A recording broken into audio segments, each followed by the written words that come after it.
Yeah, he's not with the strippers, I hope. Michael, Shawn, and the Takeover Legends, where nothing's off limits. Free Agent Radio.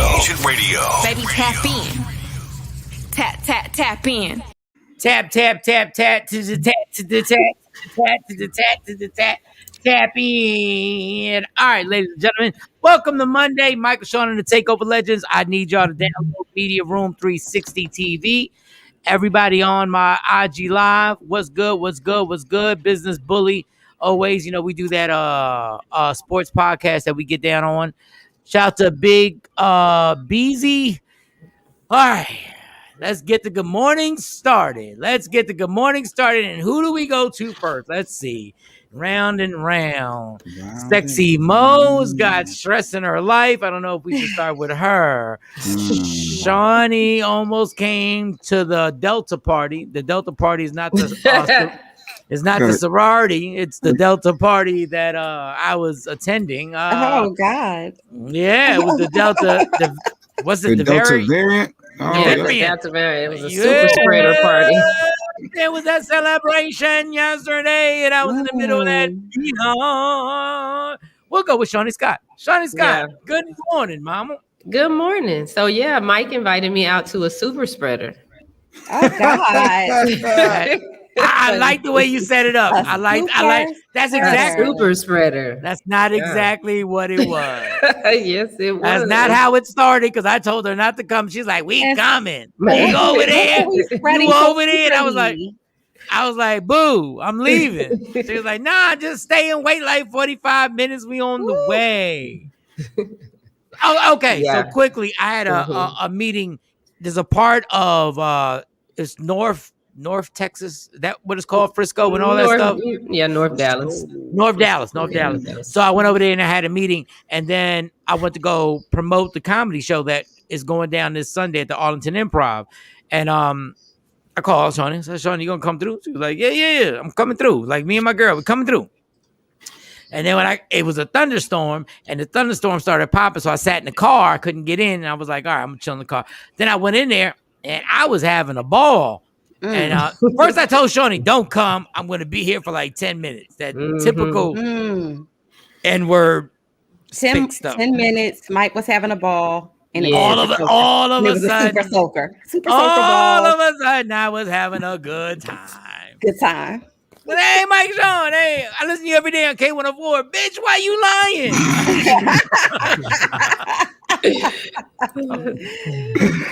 Shout out to DJ Flip. We was upstairs. They had the Neo Soul downstairs. I promise y'all, if y'all were all here, we would have all been part of the Super Spreaders because it's a nice event. So I'm about to leave. I'm like, "Shawn, I'm gonna be in there 10 minutes." She's like, "Well, just wait." No, I call her back. Somehow or another, I'm like, "It's popping." She's like, "Just wait for us. We're coming." And I said, "I can't promise." I said, I can't promise because it's just me. It's just me by myself. I have no liquor in my system, but I'm just meeting people. I'm giving tickets out and all that other good stuff. And then I leave, and immediately, as usual, as I leave, Shawnee calls me up and says, "We here." But I said, "What?" I said, "I just left, Shawnee." She's like, "But this looks like DJ Delta is rocking right now." I'm vaccinated. I'm back, even though let them white people tell you it don't even matter if you had 12 shots, you can still catch it. So I was like, she was like, "No, Mike, that looks like a suit." Now, mind you, truth be told, I hadn't even thought about this. She was like, "I don't see one person with a mask. I don't see nothing." And then all of a sudden I realized I got it. I said, "Oh, damn, you right. I done forgot." Like I was doing the hookahs. I mean, I had my own tip. Pause. I had my own tip. I'm doing the hookah like I'm hookahing up. And then I was like, "Wow, she's right." Again, you just opened your lungs up like, "Hey, come get it. Who won it? Who won a bronchi?" Nah, I ain't gonna lie. Lung over there. But my ego kicked in because people were liking me. And I was like, "Damn, I'm chilling." So, and Shawnee was real. She was like, We going somewhere else. I know that's right, Shawnee. But then I thought about it real quick, and I'm sorry, I'm being long-winded.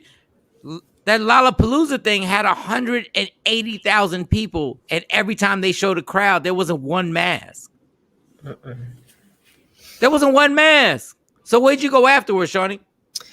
We ended up going to Chicken Express in Plano through the drive-through and back to my house. I ain't mad at Chicken Express. All right, clap it up for Chicken Express. Clap it up for Chicken Express. I ain't mad at Chicken Express. Nah, when we pulled up and saw, I mean, like it looked lit. It was like, no, it was man, lit. This is nice. No, it is. But as I turned in, I was like, wait a minute. They all on top of each other. Ain't no 6 feet. No, it ain't even 6 inches. But that's why I told you to get the vaccination. Put that. I wouldn't have went even if I even if I had the vaccination. I'm about to get 2 extra ones. That was too much. I was like, nah. No, I was having a ball. Like, I'm so glad. Like this coffee that I'm drinking right now, I taste this bitch. I taste the whole thing. No, shout out to my man Q, the comedian. Texas Takeover was popping up in there. They had the Neo Soul Sundays, and we're joking, but I hope everybody's good. I hope everybody's good. Yeah. So we hope everybody's fine. Real. Yes. And Shawnee went to Chicken Express. What you get? I like Chicken Express. I got one around the corner. She got some chicken. Did you get the gizzard? Did you get the gizzard? Oh no, I don't eat that. Well, my homegirl is from she came here from North Carolina. So whenever she comes, she likes Chicken Express. So that's where we went. But I just got the tenders and some fried pickles. The gizzards, when you get gizzard, does it crunch? I don't know. I don't. Oh, you ain't never got the gizzard? I ain't never got the gizzard. I thought I was out of place. The first time I went to that drive-through, I said, gizzard? That sounds like some Bugs Bunny shit. Like something like we're gonna kill the gizzard. No, we only use that for like turkey. When you make the gravy, you take the turkey. Yeah. But no, we don't outright eat it. I don't at least. Yeah, but they got it on the menu. It's like number 7. Yeah, some people do like they eat the chicken feet. They fry that and they eat that, or they eat the pig feet. I just that sounds like something. I think that's D Ellis. Is that D Ellis that just got on my Instagram live? What up, D? Hey, Jay D. Black. Ellis. Jay Black sound like he would eat the gizzard and the chicken and the feet. pig feet. And the pig. I've never had the pig feet. Yeah, me neither. And I'm black. And pig hooves and all that stuff. Yeah, Jay would eat that. Wait, whoa! The pig? What? The hooves. You ain't never seen that in the. You can fry the hoofs. Yeah. I'm gonna fuck myself up. You never seen them in a big jar? Like if you go to the corner store, like the big jar, and it's like pink. No, you never seen. Well, those are the feet. That's the pig feet, but they actually have the hoof in the grocery store. What grocery store is selling that? Kroger got it. Kroger. No, the Kroger don't have it. That's why they said they do. From the hooter to the tutor on the pig. Yeah, they do. Oh, y'all are killing me right now. Mo, how was your weekend? How was everything with the weekend? I had an awesome weekend. Did you get a Puerto Rican spot to make the food? I did not, and I swear, a couple of more days, I'm going to blast the place that stood me up, that broke ties with me 30 days out from an event. For those who don't know, Sexy Mo has like 12 college degrees. She's an amazing person. Her intellect is crazy, and but she also can make your wedding special. Yes. She also can make your wedding. And shout to Nurse Crosby. Thank you, Nurse Crosby, buying a badge out this big. Nurse Crosby. So Mo does like organization. She's organized. She can make it happen. But she's looking for a spot on the East Coast that makes some Spanish food. Now, there's difference between Colombian Spanish food, Mexican Spanish food, Puerto Rican Spanish food. I would like Puerto Rican. I would like PR. But at this point, we just want some goddamn rice. We want some rice. Some beans and rice. Yes, and some plantains. My mom, I told my mom when I got the name, I should have never got my mom lit. My mom was like, wait a second, there's one more place in Camden, New Jersey. It's called Freddy's, but she might have to pick the food up. And I was like, Mom, okay, so that's another spot. So you're trying to get that. You're only like 28 or 27 days away. Yes. Mm-hmm. We but might I am have, not going to panic. We might have to pick the food up like I'll come back to the East Coast and help you pick and the food deliver. Up. No, you got to come too. Go. No, so I'm going to be on site the day of because I am the wedding planner. So I have to be on site the day of. Oh my God, I forgot. Fuck you.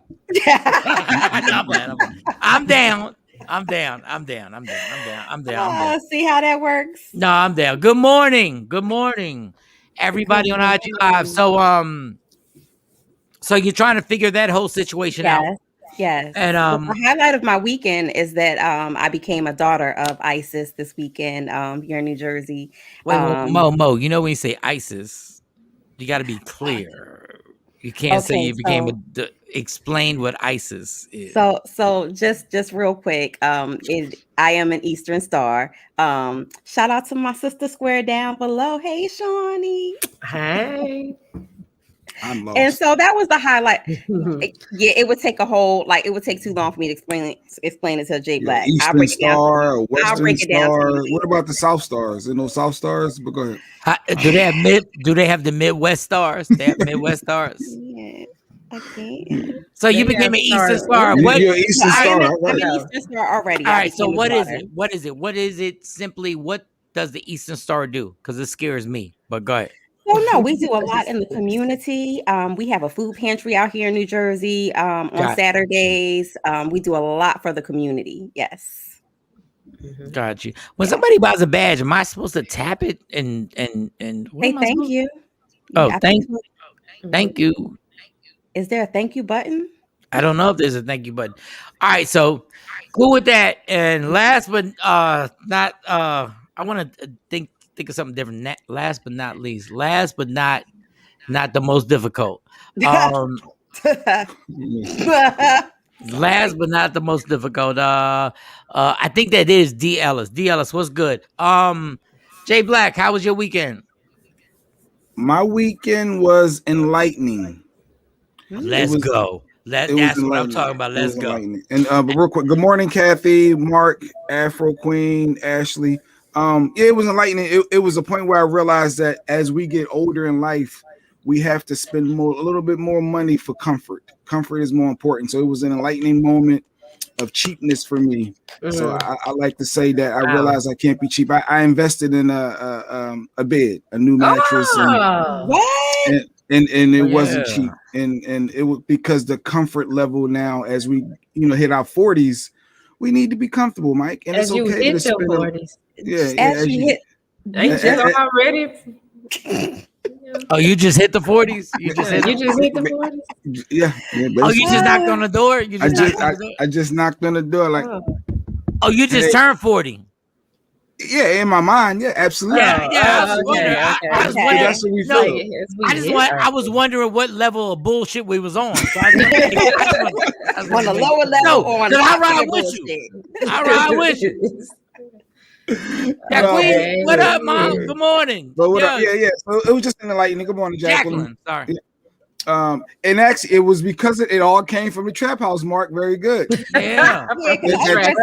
The trap in motel that I stayed in visiting Dallas, and then me and my wifey went out on our little anniversary hangout at the Hyatt, an expensive hotel, and I was hooked from that bed and pillows, and I'm on a mission. You got a cool after you slept on a Ziploc. And that's what it is. It's a Ziploc they put on the goddamn mattress at them cheap ass spots. After you slept on that, I was like, okay, all right. So now you, how much do you think around about you spent? Because I was gonna put whoa, Shawnee, how much you think he spent? It was a lot. What kind of bed you get? No question. Okay. We gotta put it out there. Naked Bidding is a new show called Naked Bidding. Naked Bidding. What do you think? How much you think he spent? A lot. A lot. So maybe about between 35 and 4,000. Well, you don't know J You don't know Black. You don't know J Black.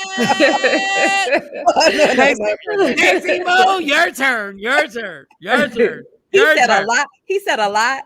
$500. He said a lot. 500. $6.99 cat. Okay. Facts. I'm going to give him even. I'm going to give him more leverage. I'm going to say he cracked $700. Damn, no love. No love. I know you ain't crack a stack. I know he ain't burned a stack on a mattress. He did not. Go ahead. I'm what gonna be was honest. Nurse Crosby, she nailed it on your IG. It overall, and Shiny, you were right there too. It was 4, Mike. So you went for the gusto, like you brought a grown. You went 4,000. Yes, I went all out.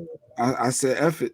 Like Michael I needed Shawn, that comfort level that I felt at that hotel for them 2 or 3 days, whatever. I was hooked. I got so the when you adjustable. When you were ordering, did Lady Q have the knife? Oh, and he got the adjustable base. Adjustable. I don't like the it massages you. It got lights that light up at the bottom. I don't even know why we needed the lights, but it came with it. But yeah, what kind of bed you I get? went all out. It went out some Serta, the pediatric, whatever, all that crap. I got the really nice pillow. Y'all motherfuckers got the bed that y'all about to retire. God damn. I need that comfort. That it felt. Shocked. You spending 8 hours of your day every day in the bed, and 6 to 8 hours, depending on how much you sleep. But No, you are. You think about it. You going to bed by midnight.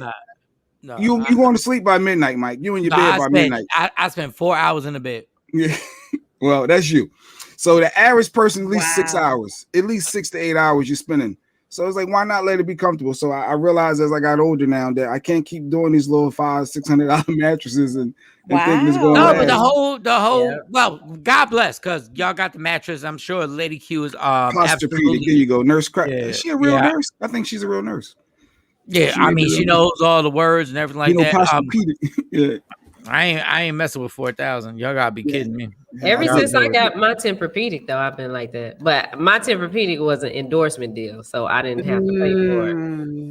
No, I got this thing called. I paid for this thing called that helps you sleep good. It's called Vagina, and it works every time. It works every time. Like I can sleep on the floor, and it's something. Something about this vagina, boy. I'd be like, God, this floor feels crazy. Like this floor is amazing. I can like sleep. I slept like a baby on the roof. I was like, God, I mean, these mosquitoes are crazy, but God, God.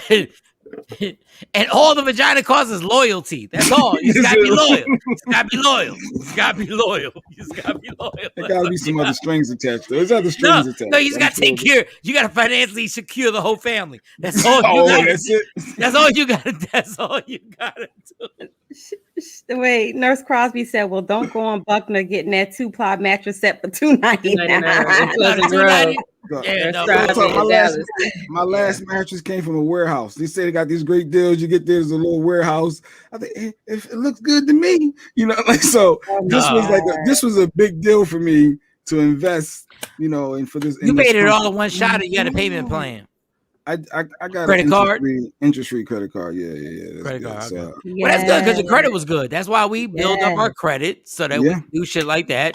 No, real talk. Clap that up. Yeah, no, real talk. Build that credit up. I mean, as much as we're joking, as long as you use. Yeah, B-Dot. Bobby, like, what? 4,000? I know. It was tough. But that comfort, Bobby, as we get older, we need to be comfortable. It's an investment. Look, I wonder how much. Go ahead. I wonder how much of a part, like how big a part Lady Q played in Lady Q played every part in this goddamn thing. Everything. Yeah, it was the wife. Yeah. Lady Q played Lady Q was like, God damn it. Let me tell you something. Jay Black, when I knew him before Lady Q wouldn't spend $4,000. If Jesus came down and said, you will get 5 extra years on your life, it's like 5 extra years? When does the 5 extra years start? When does it start? Like, how old am I, and what type of health am I really in? Like, do I have some type of disease? Can I freeze it? Can I do 2.5 years and then take the back end 2.5? Jesus, no disrespect. You know, he clapped his hand. No disrespect, Jesus. No disrespect. I'm just saying. Am I healthy? Because if I'm healthy, I don't need this. Mother, spent 4,000 on a mattress. Yeah. Let me tell you, can we please clap it up for somebody who I underrated for a long time for Lady Q? Lady Q, can we please clap it up for the wife of J Black? Lady Q. I love your wife. I love your wife. Real talk, I was wrong. I thought you were too quiet. I said, this dude is gonna, that's what I thought. And I said, Lady Q, I salute you like an Apollo legend.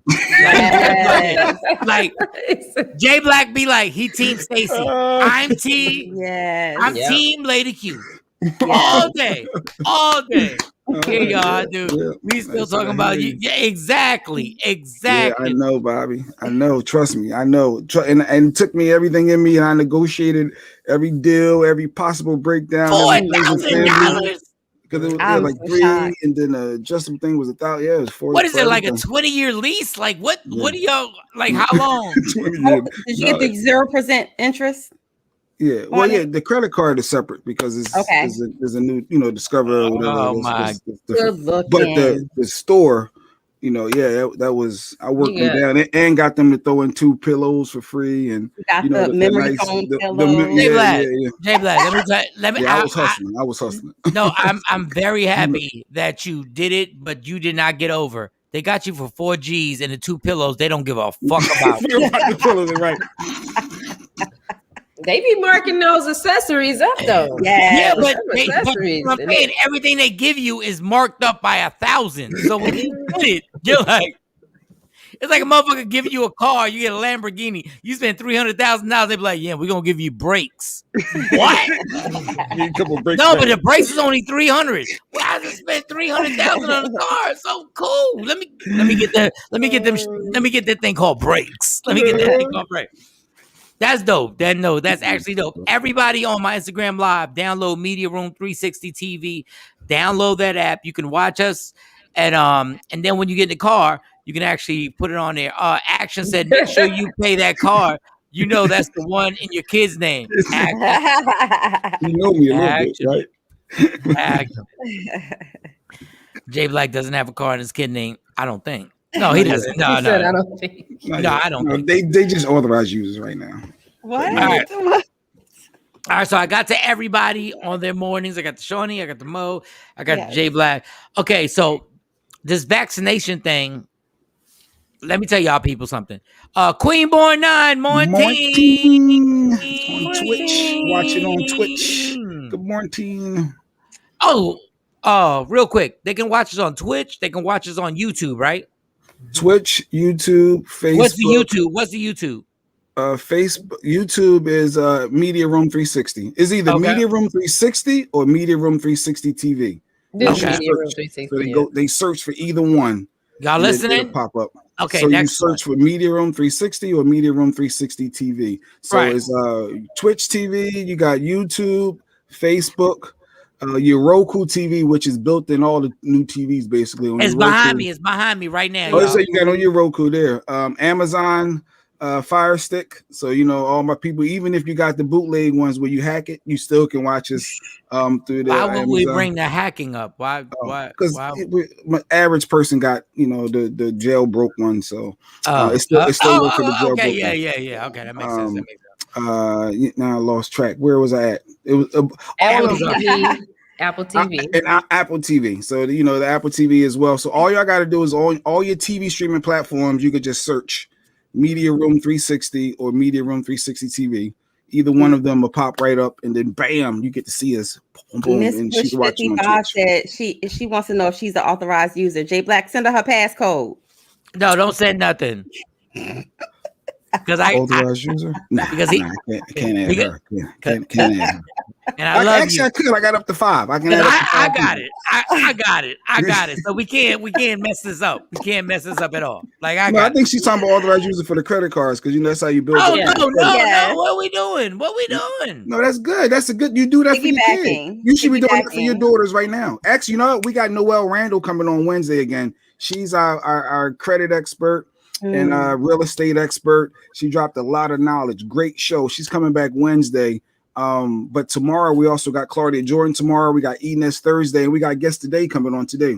We got a couple of actors, ATL Homicide detectives. Yeah, for ATL Homicide on TV1.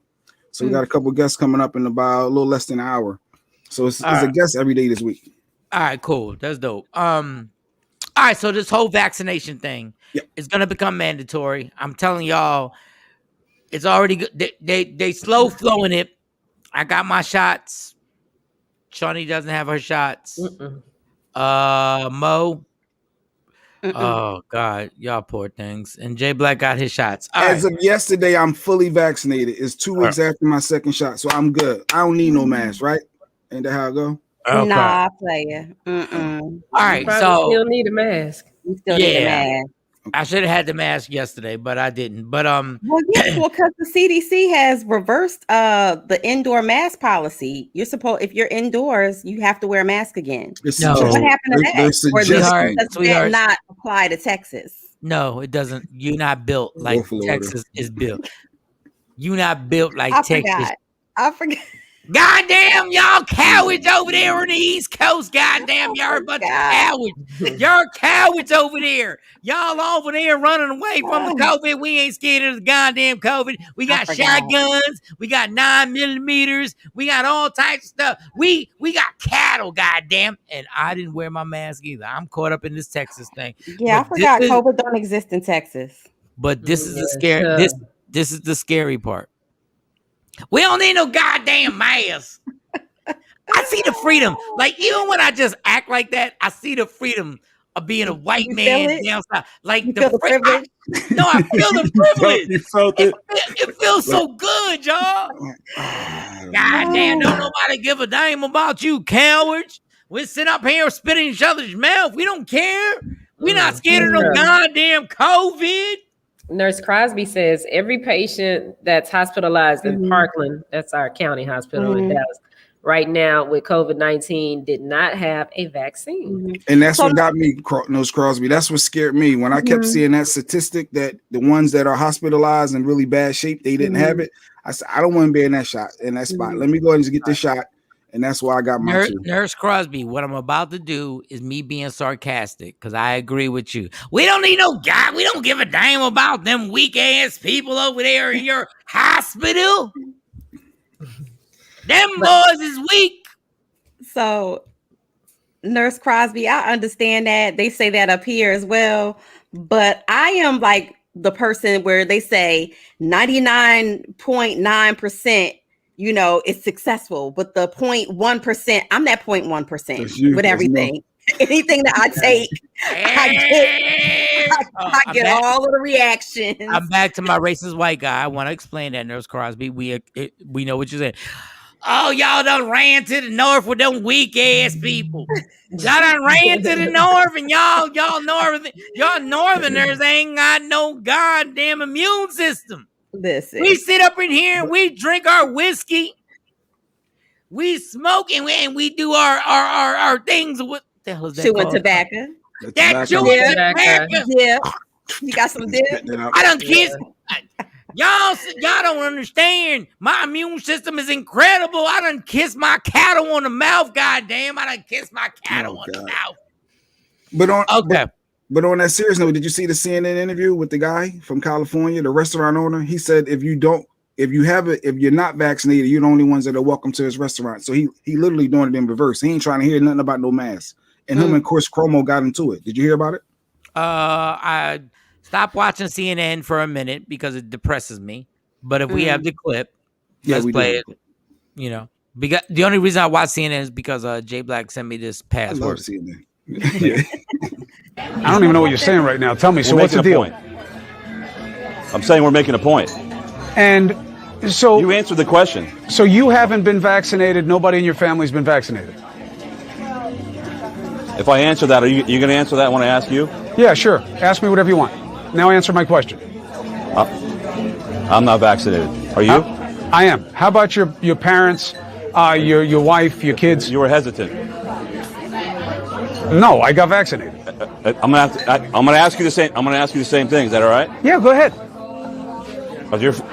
No. Is your family vaccinated? Yes. See, what you're not getting, you're failing the IQ test. What you're not getting, which I expected, what you're not getting is that this is not an anti-vaccine stand. It's a pro-freedom stand. That's what you're not getting.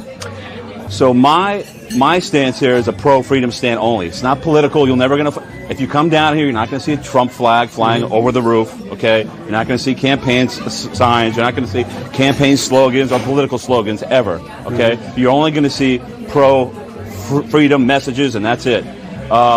And you're not going to drag me down the hole talking about the science. This is not about whether I'm pro-vaccine or not. I'm pro-freedom, anti-tyranny, okay?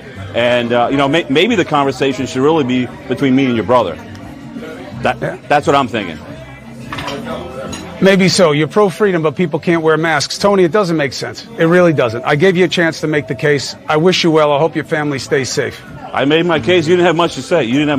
I mean, so honestly, you sound like an idiot, so there's not much to say. But, Tony, good luck with it. See you. And so do you. Yeah. Only for having you on the show. Listen, you know I love me some Chris Como. I love him. Call that man. I will say this. I am vaccinated, and we don't know the answer. Sway, you ain't got the answer, Sway. That's my Kanye. You ain't got the answer, Sway. None of us know the answer till 10 years from now. Mm-hmm. Nope. Mm-hmm. None of us know the answer. But did you agree with him? Did you agree with his freedom of choice, but yet you can't wear a mask in there? Is that kind of like it's a contradiction. It's an obvious contradiction, and but we live in a country that's been based on contradiction. And the Mexican president in Mexico, obviously Mexican president, had a statement where he said, once again, when I say this, I am vaccinated. Tap my arm that I got it on. 2 shots. 2 shots. 2 shots. Tap, tap, tap, tap, tap, tap. Arm. The Mexican president said, we cannot be slaves to the pharmaceutical company. Mm-hmm. It starts off 1 vaccination, 2 vaccinations. Then as our kids have to be vaccinated, then we have to get a 3rd vaccination, then a 4th vaccination. Listen, once again, I got it. All I'm saying is, once again, I'm not calling people idiots for not being down with it, especially black people. Black people got a Bible full of stuff that the government has lied and done to them. So it kills me when white people shrug it off like, just take the vaccination. Okay, really? Just take the vaccination. Tuskegee, the Indians are sitting there going like, they gave us the blankets. They gave us the blankets, and they had disease, and then they told us they didn't put the crack in LA. Now literally any other country would have literally had a revolution if it was that obvious that the government literally put crack cocaine in LA to fund the war. And they got 1 black guy to sell it. And everybody knows it's true. I digress. Black people have every right. I ain't even touch on slavery. Black people got every right to be like, fuck you. Well, I didn't get it because I don't believe in medicine, and I've had a lot of health issues that I was able to overcome without medicine. Just with natural things, like when I had breast cancer, they wanted me to do 24 rounds of chemo and 18 rounds of radiation, and I was like, nah, because that's gonna kill me. If I do that, I'll be dead. And I don't want to sound insensitive when I say this, but the people that had the same type of breast cancer that I had at that time, that I know, that went through with the chemo, they're dead now.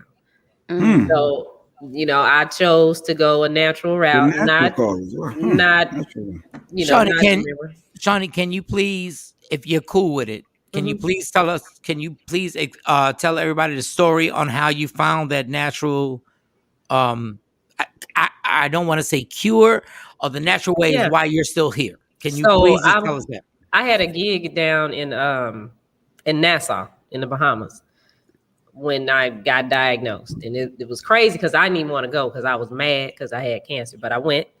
And while I was there, the Sunday, the town is closed on Sunday in the Bahamas, so it really ain't nothing to do. But the little tour guides are out, and they're like, "Come, let me take you tours. Let me take you on a tour." I'm like, "I've been here 100 times. I already know the island." And the dude was like, "I just need one more person." Okay, but I ain't gonna pay, and I want to ride in the front, and I want to talk on the microphone. I want to do the guide. So he was like, "Okay," and we started talking, and he had some ailments, and then I told him what was going on with me. So he was like, "Well, I got somebody I want you to meet." He took me over to their cancer center there. Empty. It don't look nothing like our cancer center. Our cancer center is packed. Like packed. Their cancer center was empty. It was just a few people there. And then he took me to a lady. She has this shop called Tasty Teas on the island. And at the time, you could purchase the tea and bring that back to the state, but the soursop fruit that she used to make it was not legal here. So I couldn't bring that back. So he took me directly to her while everybody else was, in the shop. Well, she was she had pancreatic cancer twice. The first time she did the chemo and it came back. So she said she came up with this drink from this. It's like it's a soursop fruit, coconut water, and it's something else that she put in it. And she gave me 5 ounces of it. She said, "You drink this. When you get back, they're not going to say nothing to you about chemo and radiation." Wow. And I drank it. And when I got back, my doctors was looking at the screen and looking at me and looking at the screen. It's like, "I don't know what you're doing, but we don't have to talk about that anymore." So get out of here. The lady, I just had her, send me some more because she could ship the tea, but not the fruit. That in moringa. And I did that. And then eventually I said, well, okay, I'll go ahead and do a double mastectomy to make sure that it doesn't come back. And that's it. So no reason for us to we don't get no money for this. This is a woman that's alive and the whole nine. That's why, and how you explain that. This is why I took the vaccination, y'all. I did.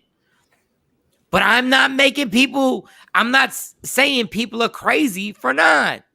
Because there are people that Shawnee went what she did and it worked. That would have been like, girl, you better go to them doctors and make sure them doctors I would damn sure say you better get that chemo and all that. You bugging. You drinking some coconut juice and thinking that's going to stop cancer and help you. I'd have been all over you for that. Yeah, everybody said that, especially the church people that's supposed to have faith. I'm just saying.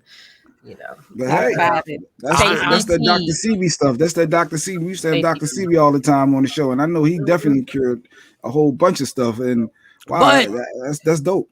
But they sell it now in the States, and like that fruit is it's in the Caribbean. They have it in Mexico. It's called something else in Mexico because my HVAC guy came to the house at the time, and his sister. He said my sister has stage 4 pancreatic cancer, and he said. All she did was eat that because he saw the package. He said she ate that every day. Every day. She just ate that. She didn't do any chemo or anything. She's okay. I saw him about 6 months ago and I said, hey, how your sister doing? And he said, oh, she's fine. She's great. No more cancer. Nothing. Wow. But if we post this. Oh, your government, they own you. I'm not like, fuck the government. Regular people be like, oh, they crazy. No, I posted it, and it's a whole bunch of people that's always hitting me up in my inbox talking about, Shawnee, can you tell me what that stuff is? Can you, people that, were doubters, but they'll hit me up, well, what did you do? How did you do it? This is what I did. And then on top of that, I had to change my diet too. That's the other thing. I had to get rid of the processed food and stick with things that actually grow that's where I from draw a the line. ground. When you say cut off bacon, that's where I draw the line. I didn't say cut off bacon. I didn't say cut off bacon. But a lot of processed food. You got to do more stuff that actually grows from the earth. Everything we need. This is my opinion. This is my opinion. Everything that we need is in the earth to heal us from anything. You just got to use it. But not when you're having a baby, you need that epidural though, Shawnee, on the flip side. You do need that epidural if you're having that baby. Nobody was having, for the first 100 years, nobody had an epidural. It's pain. I mean, nobody had an epidural. But you can get through it. That's how we built. Women are built to do that. Yeah. But my thing is, like, this is the funny thing. Like, and I'm not going to get too like deep into it, but I'm like, Jay, we make fun of crackheads, and then you can't go without a morning without bacon.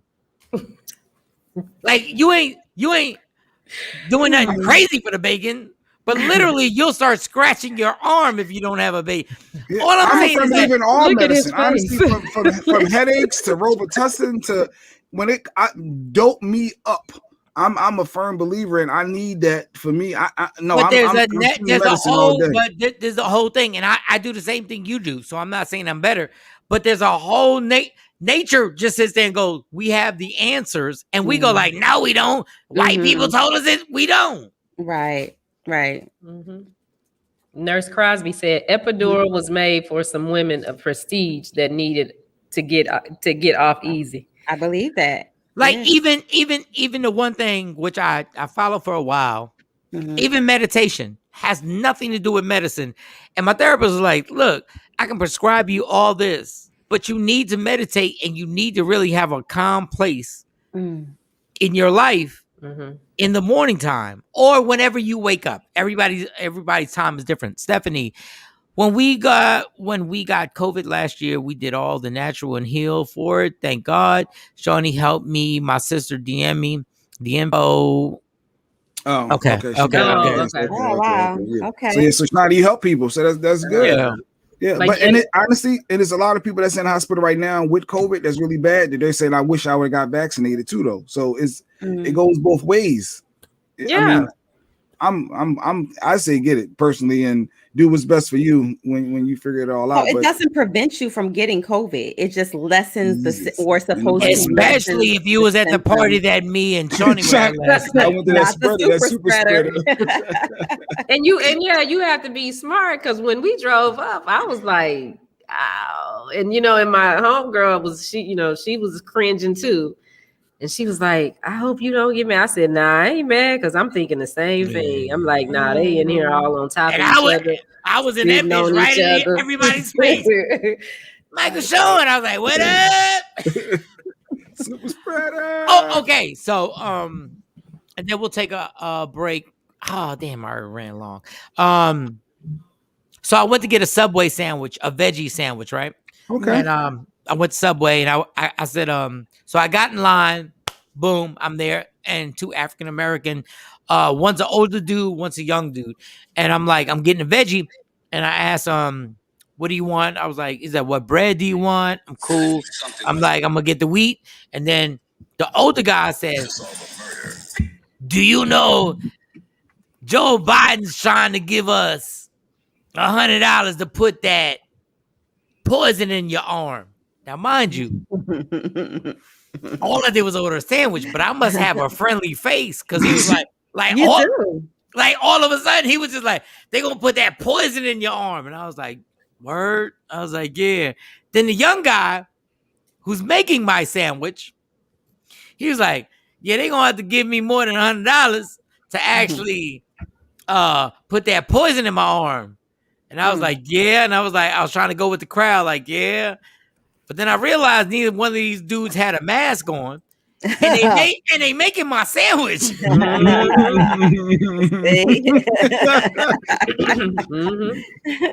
wants the COVID special. Just going to make him the COVID special.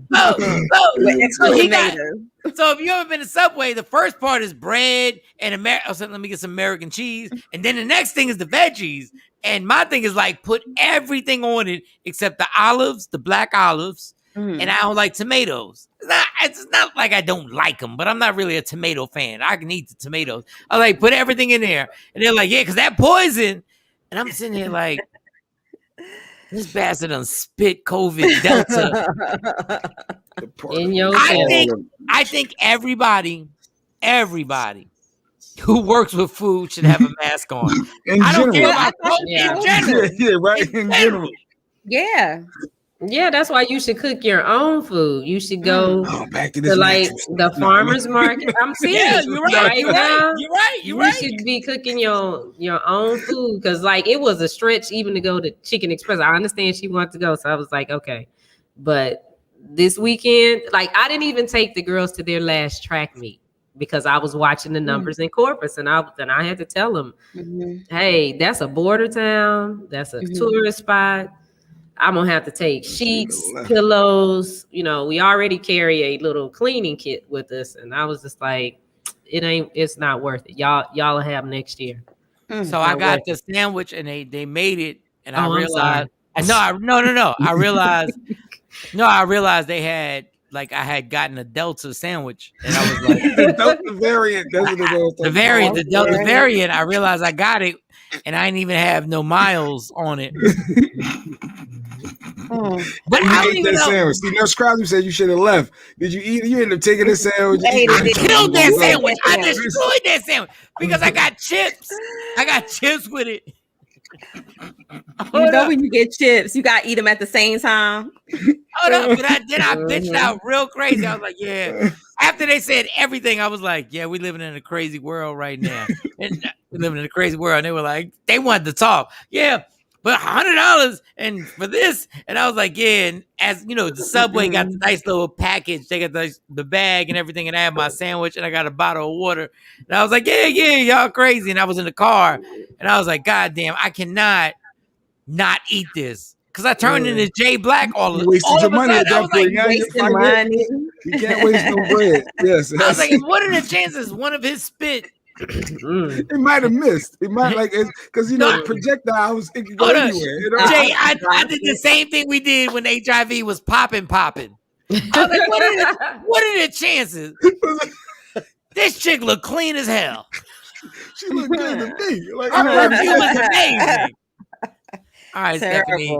I had to get vaccinated, me and my husband, because we got it and we made it. I don't want to get sick again from it. I have underlying issues, and I respect that. The virus is going to get worse because population. I am sorry at this point. Everyone needs to get their shots for this stuff. Listen, I agree with you totally. I just know that we are at our weakest point.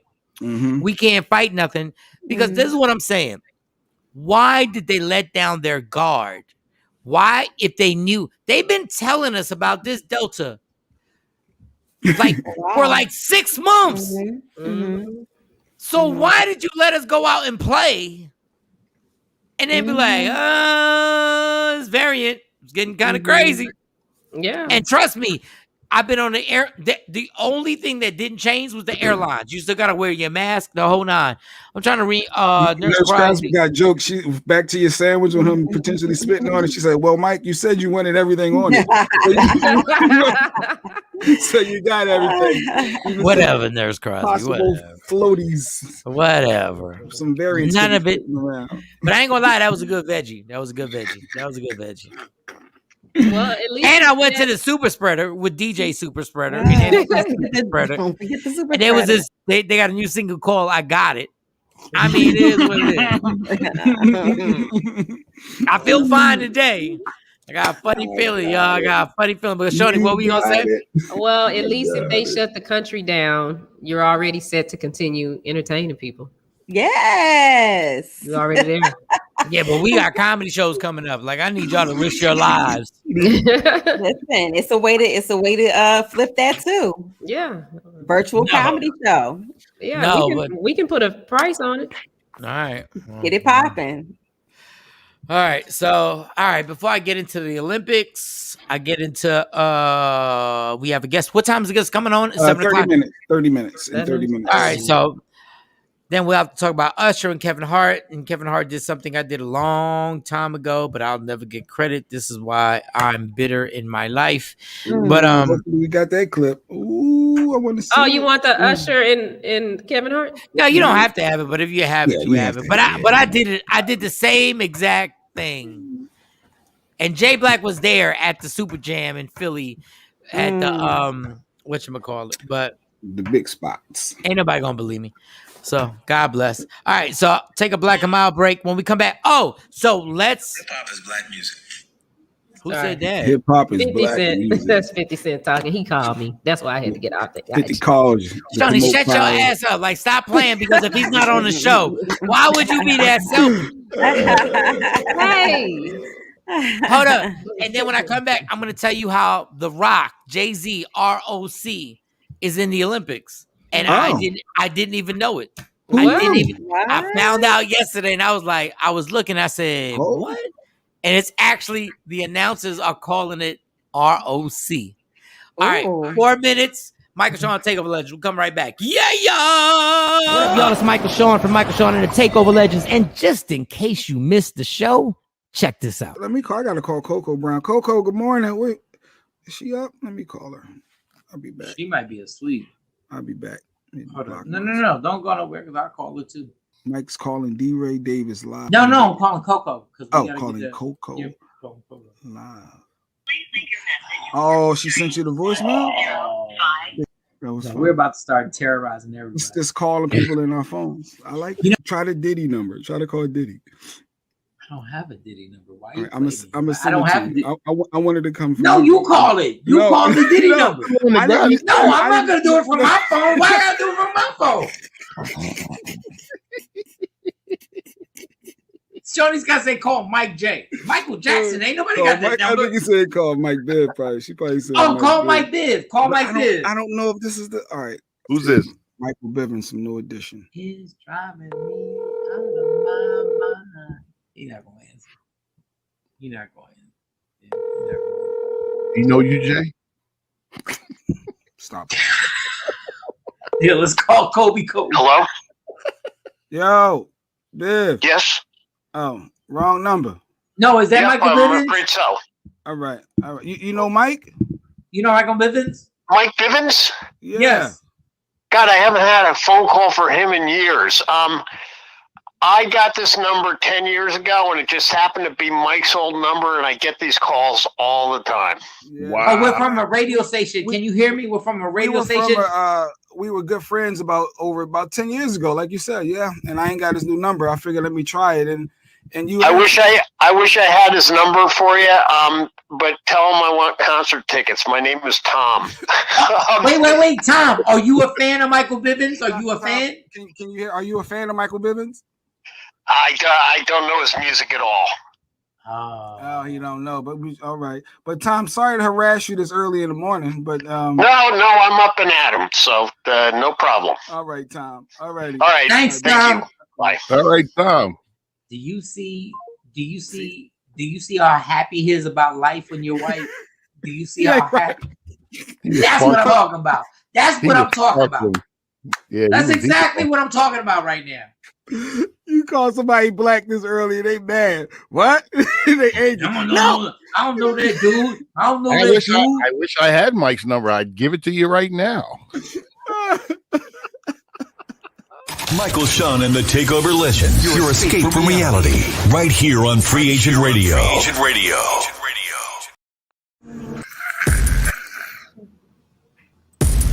I knew something wasn't right. To solve a murder, people lie for one reason. You need the best. They're hiding something. Let's see what this brother got to say. July 26th, the best are back. It's murder time. You way out your mind if you think I'll be defeated. I want to help you. I'm just afraid. Bam. It's popping around here, baby. We were ready for it, though. ATL Homicide. Yeah, I'll be. New episodes premiere July 26th on TV One. Michael Shawn and the Takeover Legends, where nothing's off limits. Free Agent Radio. Baby, tap in. Tap in. Tap in. Let me get everybody on IG Live, Michael, Shawn, and the Takeover Legends. Happy Monday to everybody. I know Monday gets a bad rep. Monday had nothing to do with the work week. Monday had nothing to do with whoever, and I had that. I have it written down somewhere who somebody created the 5-day work week, and they're trying to get it down to a 4-day work week. Europe. A lot of places in Europe. Yeah, Europe has something. And my thing is like, I think we should flip it to, I think we could make it happen Saturday and Sunday be the work week. And then the rest of the time. So let me get everybody on IG Live. Let me get Shawnee. I'll make my fake Starbucks. Make your what? My fake Starbucks. Oh, we'll get it. And then get it. We got Jay Black on here. All right, so which one do we want to get? Oh, number one, real quick on this level. Everybody said they canceled the baby. Well, the baby was in concert killing things. And it's so hilarious. The baby was in the concert, tearing things down, doing his thing. Had a chick, an African-American chick, and her ass was in the air. They had a bed on the stage. Her ass was popping in the air. And guess what? Y'all? And guess what? Nobody said nothing. Nobody was offended. What? He wasn't canceled today because of that again? He didn't get booed. They didn't boo him at the because I would figure at the next show they gonna boo. Right. No. This is sexist. He's gonna be on the Hot 97 Summer Jam. Yes, of course he is. Yes. Because nobody give a fuck. Yeah, because it ain't a white gay man that's being offended. And I tell everybody, y'all on a slippery slope because that man said what he said. I ain't saying I agree, disagree. All I'm saying is this. If I got on stage right now, it's all based on somebody got offended. Mm-hmm. So if somebody gets offended, that means we on a slippery slope because you can get offended on anything I say. If I get on stage and I say, if you gonna wait till you get married to have sex, make some noise, and everybody goes, ah, yeah.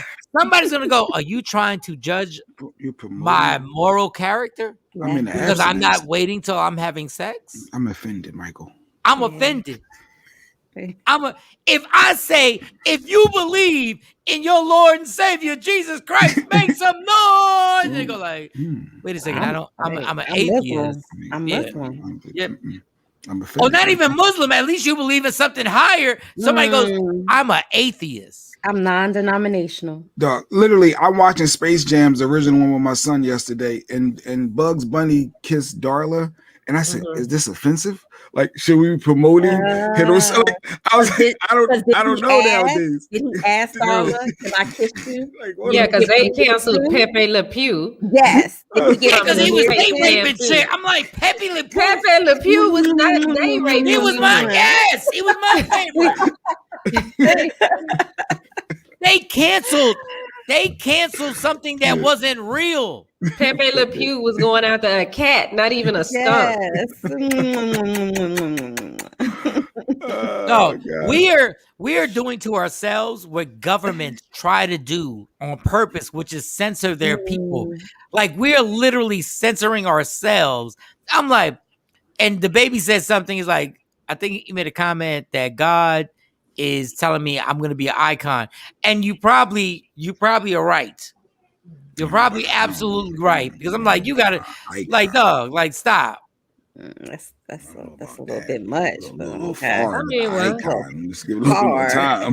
Hey, how old are you, Jay? How old are you? Who am I? I'm in my 40s. I just hit 40. Yeah, you're not in your 20s. Because anybody in their 40s didn't think Tupac was an icon. This generation thinks that, they think, he a god. Tupac came in preaching. Tupac came in saying some real stuff that really, like, he was against the grain. The baby ain't going that route. He ain't saying nothing against the grain. Tupac made a whole song about effing somebody's wife. So stop. There was somebody in their 40s going, what the hell are you talking about? Yeah. Like, you got to understand, this generational thing is real. Pepe Le Pew was definitely a rapist. He called a cat a slut. Well, then Bugs Bunny was a transgender, and there were people trying to get at him. First of all, it was like, I get what you're saying. I understand what you're saying. He used to grab the thing real tight. Well, Mike, he just blew the icon out the door after the homophobic slurs. People, Biggie and Tupac have made bigger homophobic slurs than the baby ever did. Listen to the music. Different times. It wasn't a cancel culture back then. Social media. And I'm not defending anything because I'm not getting into all this. When he says, if you're not sucking D in the parking lot, put your cell phones up. So you're telling me he offended the people that were sucking D in the parking lot? It was the if your pussy is like smell like water, tastes like water to me. And I would like to make a comment quickly on that. Refresh your page. Nobody said anything about that. I want to make a comment on that because I think it went over women's heads and it went over a lot of people's heads. And forget all the controversial stuff. Your vagina is supposed to smell like water. Not the Sante, but Fiji. Yeah, Fiji. Your vagina is supposed to smell like the stream that Fiji came from. There's not supposed to be any smell to your vagina. Any. And guys, there shouldn't be any smell to that, but that's a whole different story. I'm not getting. I'm just saying. Yeah, y'all can eat a couple of pineapples too.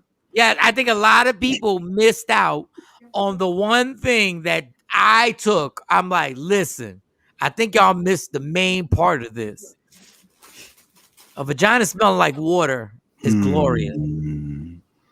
That is glorious. Nice. That ain't no regular. That is like you just yes. I'm just saying that. I read that down. Nice flower. If you want to hear the rest of that commentary, come to my comedy show this Sunday night at the Arlington Improv because it's supposed to be it's supposed to be something so natural and so. Let me tell you something. If there's a tinge of anything. Have you ever had some that had like a tinge or something? Every man in America. But did you still hit? Yes. Did you still hit? And every man has continued. That's why that whole stereotype. Oh, you got that fish? Smell like fish. That's not good. That means somebody had something. I learned that. I learned that from the urologist. That means somebody had something. Something is wrong. Something ain't right. And it ain't a yeast infection. And it ain't easy. It's something else. The baby, well, the he's getting his fish that you do not fry dirty. So he said, obviously he knows, that young man knows the stream should smell like water. And can't nobody really tell you what water tastes like. It just tastes like water. It don't taste like snapper. It don't taste like salmon. It don't taste like tilapia. It tastes like water. It don't taste like Diet Dr. Pepper. I'm just letting you know right now. And guys, wash them balls. That's all I'm saying. Well, all why right. do men still hit if there's a tinge or something? Wait, Bobby Holly said every man jazz and nobody hit it. Everyone has and everyone hit it. Everyone has and everyone hit it. We all like fish tacos. Well, no, we had no choice at that point. We had no choice. Don't nobody like it. Got to complete the job. Mission ain't accomplished. Yeah, you here now. So what you plug your nose? No, you hold your nose for a little bit. You hold it. You hold your nose? Just for a little bit. No, you just start getting, people get used to it. Like people literally get used to it and go like, that's what it is. How do you get used to smelly vagina? I'm sorry. No, it's not even smelly vagina. Listen, it's not even smelly. There shouldn't be a smell. Some of y'all don't be exactly bald or sterling like a sack of asshole. You don't be washing your ass. Well, that smell that y'all have is called smegma, right? Yes, smegma. That's the proper term for it. Let me tell you something. If you don't get in the shower, hold on. I'm gonna say something right now. Well, I'm gonna say that everybody on my IG live, his balls probably smell like a sack. Yes, listen. Oh Lord. Let me tell you something. This is why the BS. This is when somebody, when you take a shower with somebody, you know if they love you, if you really are connected, right? This is when you know you really connected. I want all 3 boxes. Let me hear this. Okay. Arlington Improv. It goes down this Sunday, 817-635-5555. All right, we just don't go downtown. We stay in the bed. Well, Paul Jackson, you a goddamn lie because he ain't going down if it smells. He just saying he's standing up top. He hitting, but he ain't going downtown. I get what he's saying. There have been many a man who have taken it and put you their ain't hand. Whatever. No, I'm not saying disgusting. I'm saying there's a tinge of cherry blueberry. I don't know. All right. But go ahead. Tell us. Go ahead. All right. This is when you know you and your partner are officially together. Okay. All right. The bullshit is when y'all take a shower is all passionate. Y'all just wipe each other down. Everybody putting soaping up. That y'all, and then y'all wash off, and then y'all get in there. Y'all think y'all clean. No, a real couple is when each of y'all turn your asshole to the shower and open that ass and let that water clean that ass out. If you're not cleaning that asshole out, you ain't clean. You got to open the butt cheeks and be like, the water has to hit. Let me tell you, don't say no, Jay, because you got a dirty ass. If you taking a shower with your partner or your friend or your fling or whatever, you ain't doing it for that purpose. Because you ain't clean. You ain't trying to. I'm trying to spread cheeks. What it's supposed to be sexual. Not spreading your cheeks. That means you going shower with somebody. You're in a moment of different. Your mindset is different. You're in there with a different mindset. What I'm saying, and that's what I started this whole thing out saying. You're not really with somebody you really gonna be with. Until when your personal showers is different than when you're trying to get it in. I'm not. That means my ass is dirty when I'm going to have sex with you. That means when you look at my balls, that means you get I need to clean. That's when you know.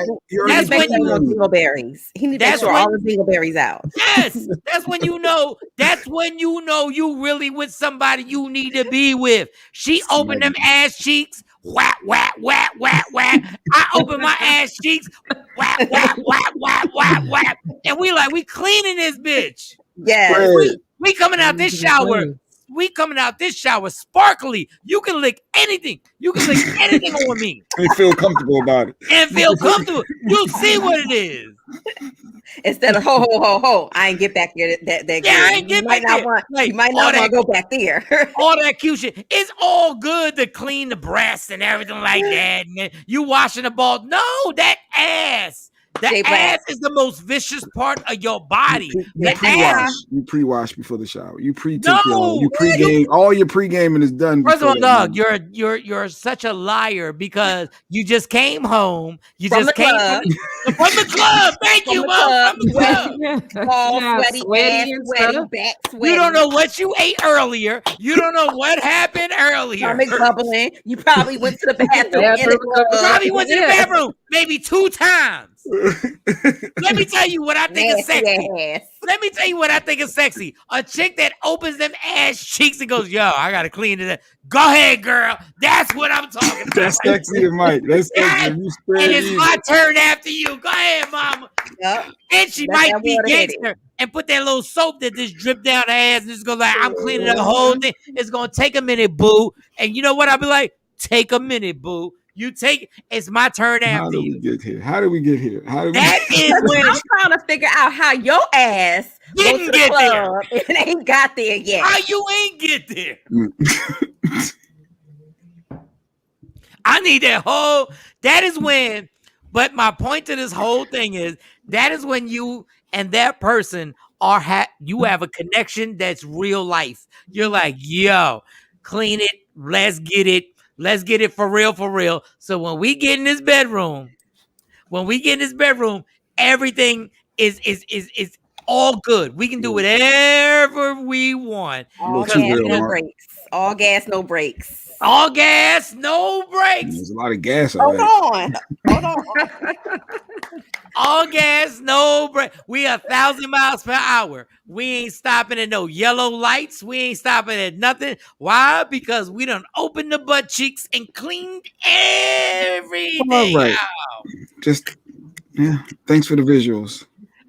It's natural. That's what you're supposed to be doing anyway. Somebody in there with you or not.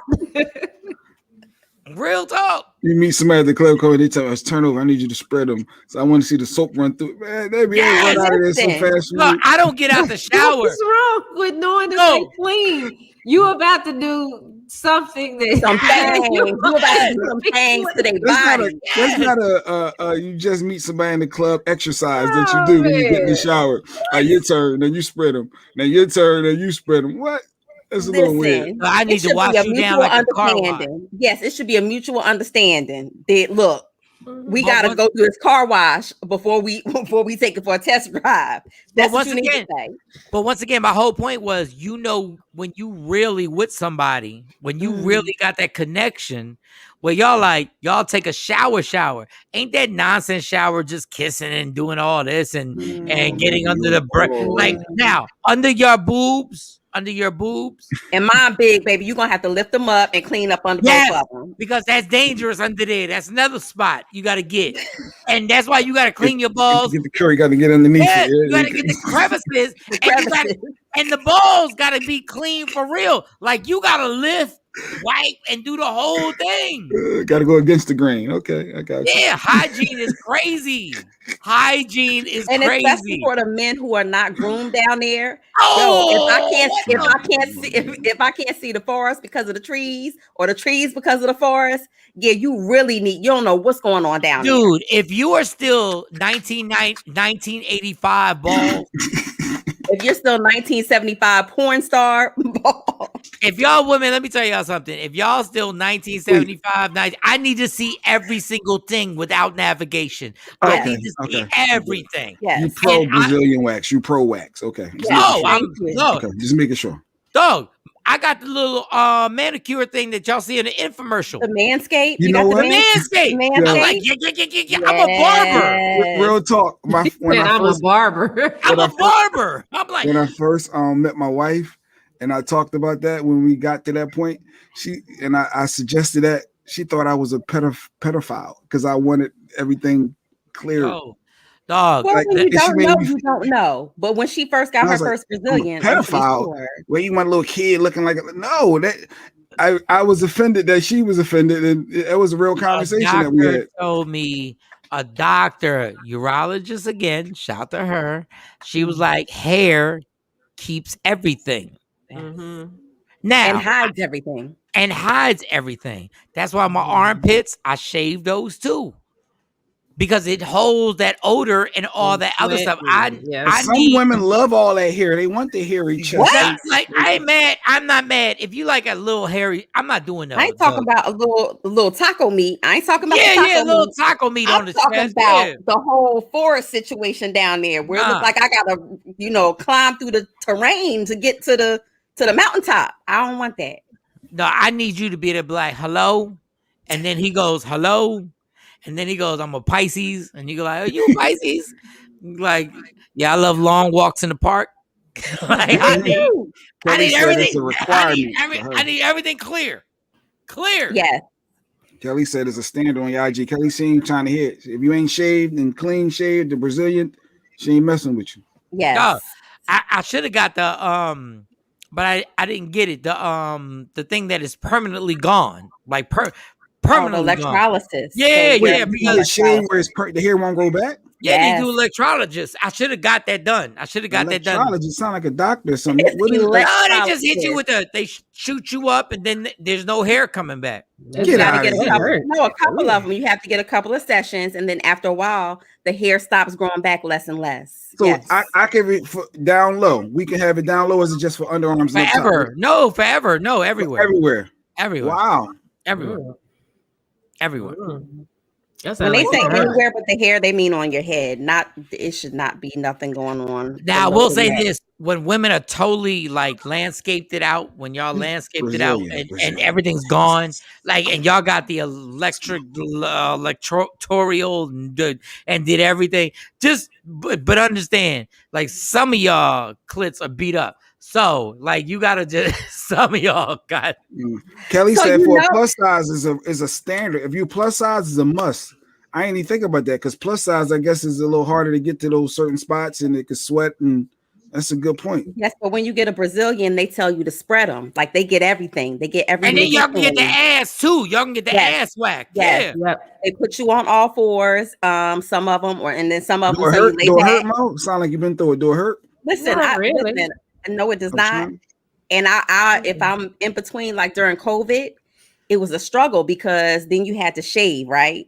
And it made you appreciate your waxtition that much more. Like, not your waxtition, waxtition in the world who after COVID cleaned a lot of asses. Okay, and you can prep before it, so like you can put a scrub, do a exfoliate, so it doesn't hurt as bad. Manscaped it out, Tam. Mike has got jokes, And for the ones, if they're a little beat up after, you clear the air, after you clear the terrain, and you see that, the man on the boat is a little beat up, they have vaginal rejuvenation. No, because some of y'all be leaning like they napping.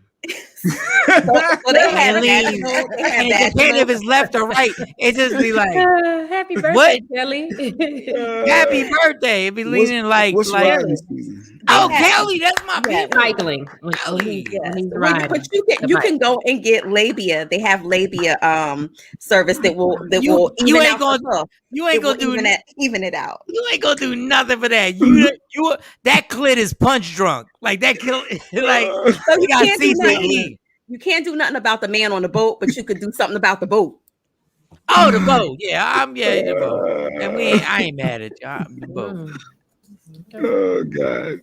We got our guest coming up, and I know you didn't even hit on the Rockefeller thing. You teased. Okay. Real quick, there's I was watching the Olympics last night, first time, because you can't even find it like on your TV. Like it's like multiple channels, and you can't find it. Oh, shout out to my my Puerto Rican sister, Jasmine Camacho Quinn. She's from South Carolina, but she won the second gold medal in Puerto Rican history, and she killed it. The 100-meter hurdle. I saw her. Yeah, she was a tall little masculine. I saw her. She's not masculine. Stop calling her masculine. No. Don't let Jay fool you. That B word right there, and I say B word with all love. That B word, that body was crazy for real in real life. Them thighs were amazing. So shout to Jasmine. Also shout to I'm watching these Olympic sports and they keep saying ROC. They keep saying ROC. So we hip hop ROC. I'm throwing the rock up. Throwing the rock up. They're like ROC. The ROC. It's the Russian Olympic Committee. I don't know what that means. I don't know if they didn't send a team or whatever. It's the Russian Olympic Committee, but they keep saying ROC. And I'm like, these white folks don't understand. I'm like, allow me to reintroduce myself. Before we get into the ATL, and my IG's about to die. So download Media Room 360 TV. Download it so y'all can watch. Because we have ATL Homicide coming up. It's a TV show on TV One, correct? Yes. And this is, I can't wait to ask this question because I had an undercover cop that is still a family member, and she retired. And I just want to ask the questions on how it affects you. That real quick, and we'll get to everything else after that. I'm going to charge my phone for like 5 minutes, and then we can get to that. Hey, Mo, why are you still on here? I'm not. Mine just went hot and told me it needs to cool down. No, I'm saying normally you have to go. She talking about her box? Wait, you she talking about her box? Oh, you talking about box? What are you talking about? No, wait a second, Mo. So the hell are you talking about? I've never been told that a man is trying to get rid of my box, but okay. No. I'm saying, do you have to leave? No, not today. I do Oh, not. that's Not what I'm today. saying. And I only have 2 more days of going to the lab, and the rest of August I am wide open. All right, you should probably say pause. Let's have some fun. No, you should probably say pause. All right, so you're here. You're good. Yes. Because I wanna start learning what time you have to leave. Yes. That we address that. Okay, so play the clip and then introduce our guest. Oh Jesus, Jay don't let nobody live. Yo, he don't let nobody. All right, go ahead. David Quinn, ATL Homicide on TV1. We have him actually on the show, and let's play the clip, and then we'll come right back with him. I knew something wasn't right. To solve a murder, People lie for one reason. you need the best. They're hiding something. Let's see what this brother got to say. July 26th, the best are back. It's murder time. You way out your mind if you think I'll be defeated. I want to help you. I'm just afraid. Bam. It's popping around here, baby. We were ready for it, though. ATL Homicide. Yeah, I'll face. New episodes premiere July 26th on TV1.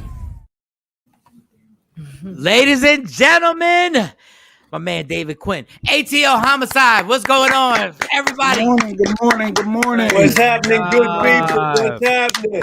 Hi, Mr. Quinn. Glad to be here. How are you? We are excellent. We've never killed anybody, and we would not. We've never killed anybody. Okay, I just need some history on you. How long were you a homicide detective, number one? I was a homicide detective for 19 years for the great city of Atlanta. I did a 33-year career in that span. So 33 years. Oh, goodness, 15 years in ATL. I always want to ask this. I have a family member in the Bronx, New York, who was an undercover detective. And she retired, and she's out of it the whole nine, but it affected her thoroughly. Like, love her. That's why I don't say her name, because she'll kill me. But has this job affected you, like, just personally? Does it make you like kind of colder to things that go on in life and stuff like that? No. This experience makes you smell all the roses, makes you give love every day to the people you know and you don't know. I did this 2 years after high school. I was an Atlanta police officer, we're talking 1985, New Jack City. I was seeing everything as a young patrolman, and I stayed in the main streets forever, serving my people. They made the job better with those relationships inside, quote unquote, what they call the hood, which is the only place I was ever assigned. Was there anything that you still? So, I mean, you sound real happy. I am a happy brother. I'm a black man. I'm turn 57. I mean, I made it. I made it. That's what I'm saying. Made it, yes. Was there? But was it difficult dealing with seeing things? You've seen things that we will never see. Absolutely. on a daily basis. Like your job is to like see people dead and then try and figure everything out. Correct. Like, are there certain like stories or certain like criminal activities that happened that stuck with you, that you were like, God, this is crazy that human beings did this? Absolutely. I mean, so you deal with so much anguish. And I remember when I retired, there was one case in particular. It was a cold case where a 15-year-old black male, a son of the world, was missing, and no one looked for this young brother.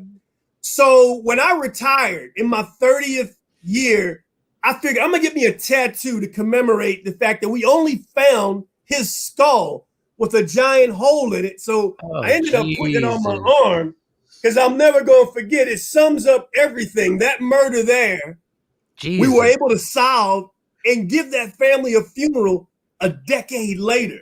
So that just summed up everything. So that youth, his name is Alan Watson, is with me every day. It sums up all the grief, all the murder and mayhem, and I carry it to this day. Speaking of David Quinn, ATL Homicide, it comes on when on TV1? What's the actual time? Every Monday at 9/8 Central on TV1. It's tonight. Okay. Yes, tonight. Like when you have like what you just spoke about, do you guys how long in the patience do you have to actually figure this out? Because we see TV. I watch Law and Order. I watch Chicago PD. And in 46 minutes, we done got the criminal. Like, how long does it take? And what was the longest where you were like, I'm not going to stop. I'm not going to stop. I'm going to keep investigating this. Well, you never stop. You never stop. And I never, me and Vince together were known as, the cold case kings, because we took cases and we worked them as we caught other cases. So it never dies. The case you always breathe life into it. I mean, you might work an investigation 9 months, catch 3 more murders while working this murder. Wow. But you can't lose sight because you got that family, that mama, that auntie, that grandmama that raised that victim. They're not going to forget about it. And we used to give them our cell phone numbers back in the day when that wasn't like a standard. So they would call us only when they needed us. If you give a mama or a grandmama of your dead victim your desk phone, it'll be blinking every day you come into the office. But when you give them your cell phone, they got the power. They can reach out whenever they want to. That's part of the healing, making the family a part of it. And I want to get back to the show, number 1, what you've done, number 2. And then, obviously, I'd be remiss. It's 2021. 2020 has been an entire lifetime. You're a black man. You're a police officer. How hard is it when you see what's going on with George Floyd? For every black man that's ever been killed by the police, you get more pressure than anybody else to be like, how can you do this job when the people that you're affiliated with are killing us? I mean, that's the reality. And you got to accept it. Police departments have to police the police. And it can't be just when there's a George Floyd tragedy. It's got to be on a constant continuum. And in Atlanta, we prosecuted our cops. What Minnesota did was groundbreaking. We watched it. We watched the chief give one of his own back to the system. That doesn't happen much, but Atlanta has a history of prosecuting cops. Me and my partner, Vince Velazquez, have worked felonies where we've actually, indicted cops for wrongdoing, because a lot of times, because of our skill set, internal affairs would pass it off to us if they had a dirty cop doing clandestine things, and we would handle those special investigations. You got to police the police. We can't let that happen again. Wow, that's amazing. That is the greatest answer. I've been doing radio for 20 years, and I've never had somebody give that honest answer ever. When you get on a scene and you're interviewing people, I always wanted to know this because, listen, I've done a lot of lying in my life. I've lied a lot in my life. No doubt. But I know you have dealt with every liar ever. What are the indications? What are the dead giveaways, no pun intended, when you go like, when you ask a question, you go like, yeah, you're lying. So everybody lies. The first cop on the scene, sometimes he lies. Maybe he didn't get there as fast as he needed to get there, and he'll pad, his position on that scene. Everybody gives you about, if you can get 90% of the truth from everybody involved, including law enforcement, right, you're winning. You're winning. And so I wasn't big on the polygraph or the vocal stress analyzers they use now. Right. I was in them streets forever. And I raised 6 kids, so I'm getting lied to constantly. You know what I mean? That's what I want to ask, but continue. Every night at the dinner table, me and my wife is retired. We're both retired now. We did our 30. We're out of the game. Me and my wife. She was a police sergeant. So we had 6 children. They're all pretty much gone now. And it was every night, it was like interviewing interrogation. Did you come straight over there? They really got a brother ready for what he was dealing with in them streets. All right, so what are the like the 1 or 2 things when somebody says it, you go like, you lying. Like, what are the 1 or 2 things? You go on See something. what I'm doing right here? Body language. Okay. This right here is you can't control when you do this, when you fold your arms, you're putting up a wall. So use that with your kids because, people got to do something with these hands. You know what I mean?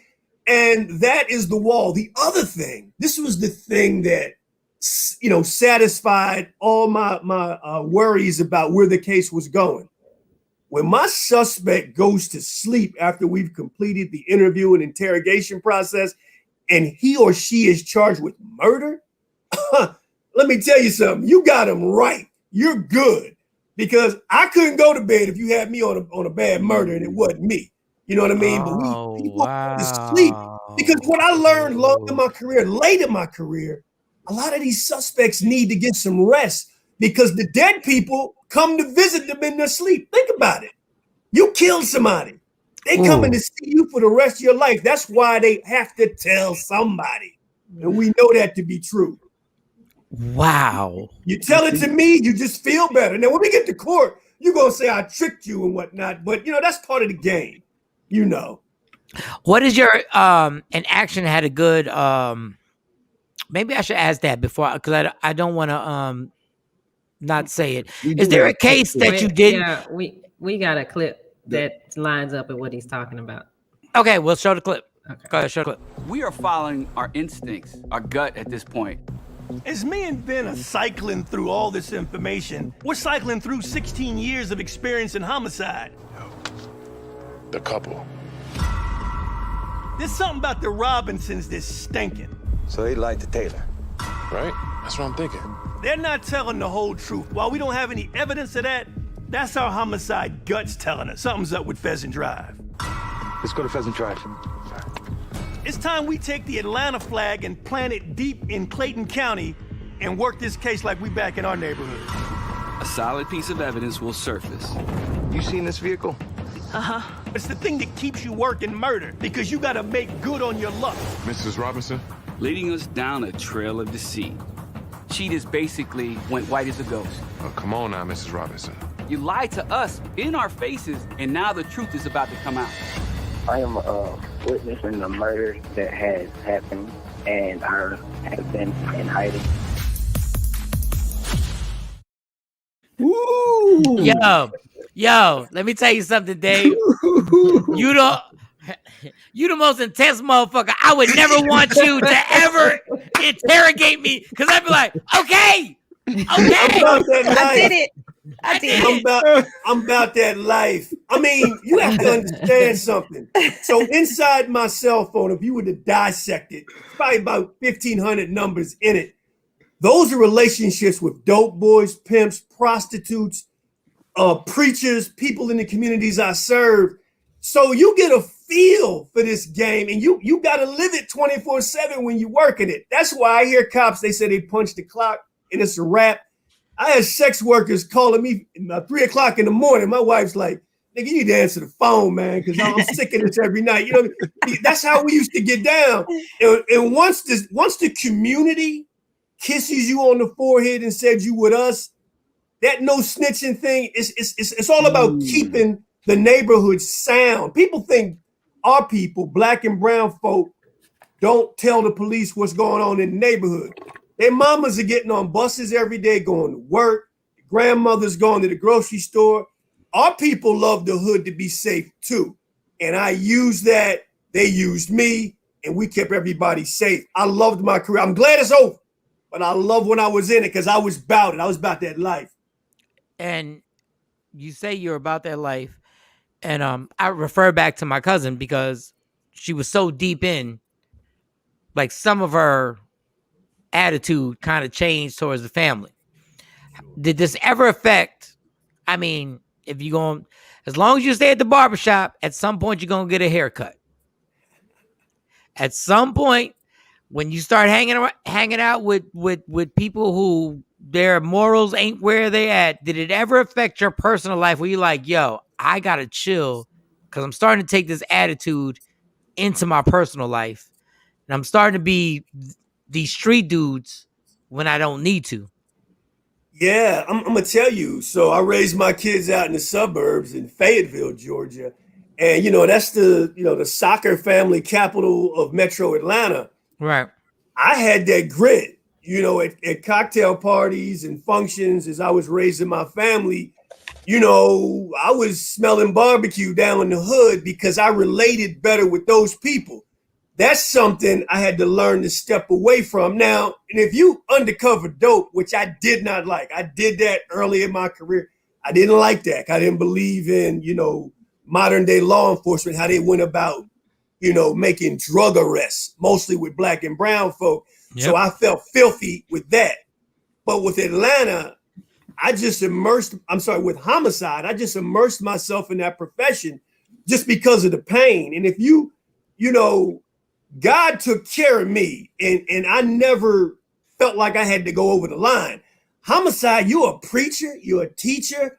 I mean, you're a brother, you could be a sister, you know, it doesn't matter. You are the community. They trust you. You're in a suit. You know what I mean? You're not, your gun is never seen. If you got a homicide person and you see their gun, they're not doing their job. People aren't supposed to even know you have one, you know? And so you become part of the community.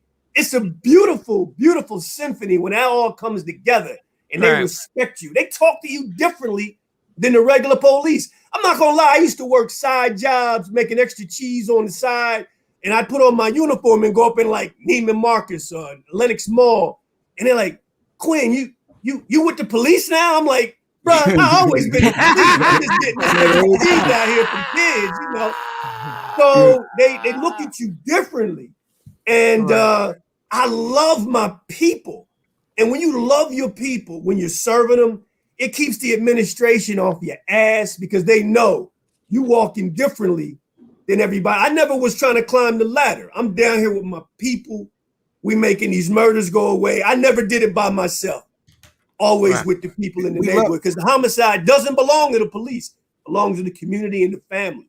I'm gonna let Sexy Mo, because they both have questions for you. And this is it's not my last question, but then I'm gonna throw it to them.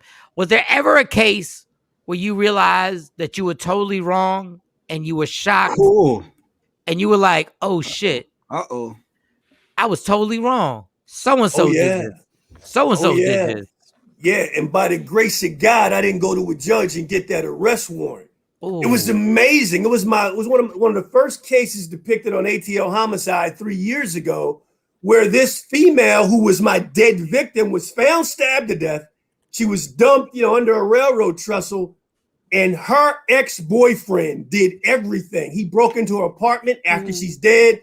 He took one of every shoe she owned because she was, dancing on the pole. She was making that money in the club. Right. He stole certain items of her clothes. He painted himself into a suspect corner. I mean, he was all over the crime scene. And there was something in me. Everybody said, man, lock that joke up, man. He did it. He's in her apartment after she's dead. He's tearing up her apartment. He's got all her shoes. And I just waited like 90 days in agony because I was kind of new, but I held on to it. And eventually I talked to the right hooker that took me where I needed to go. She took me under her wing and she said, listen, she wasn't dancing on no pole. She was out here. She was a sex worker with me. And this girl took me where I needed to be on that case. If I hadn't had that grit, that dirt under my fingernails, I'd have put the wrong guy away.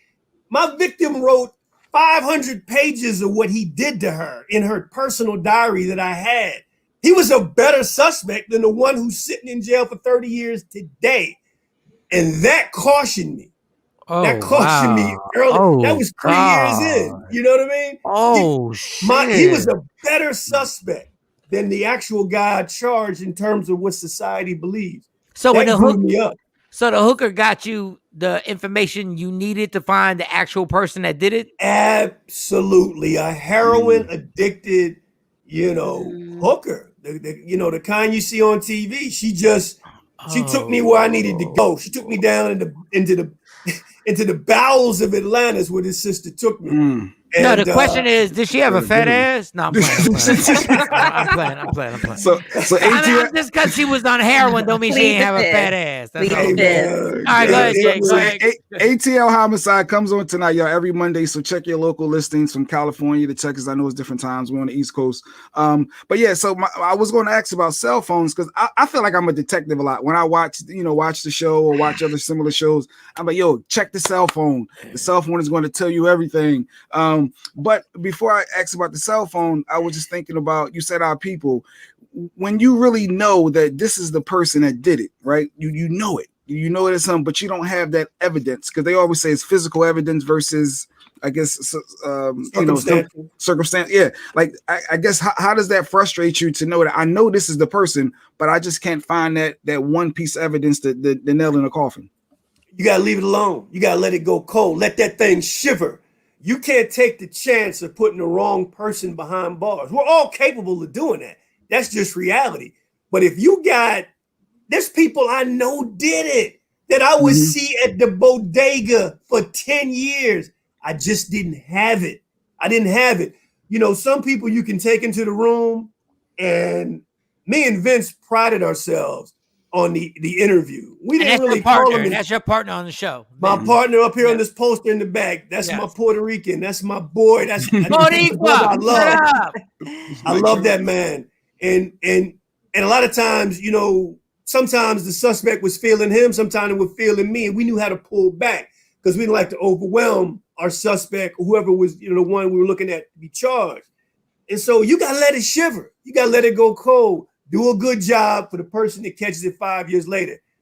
You do your best not to send the wrong person to prison for life. Do your best. Is it hard not getting the cell phone records? Is it hard getting that? No, that's easy. Let me tell you something. Vince was the groundbreaker on that back in like 2002. He was the first one in Atlanta to start, you know, getting at these phone companies and let's triangulate exactly where the person was because of their cell phone. And now that technology is off the meter. I mean, they don't even start working the case until they pull and yank everybody. Pull your cell phone, social media. They want to check inboxes. They checking everything. Social media, people throwing up, you know, tools on social media before they kill. About 5 times I've seen the murder. I've had the murder weapon on social media before the murder. Hey, Dave, you gotta understand something about Jay Black. He really thinks he's a fucking investigator. Yeah, I do. Like in real life, like everybody, Jay's like, I know, you don't know shit. This man right here has spent his career. And Jay was like, how hard is it to pull your cell phone? I know that. He's like, how hard is it? Because you got to get it signed off. You can't just go to Verizon and say, hey, here's the number for Michael Shawn. I need to check everything. Yes, I got to sign off. Yeah. Search warrant. Go ahead, Mo. So, hi. My question is, you know, I know you're retired, but what do you think of all of like the shootings and the violence that's occurring around Lenox Mall now?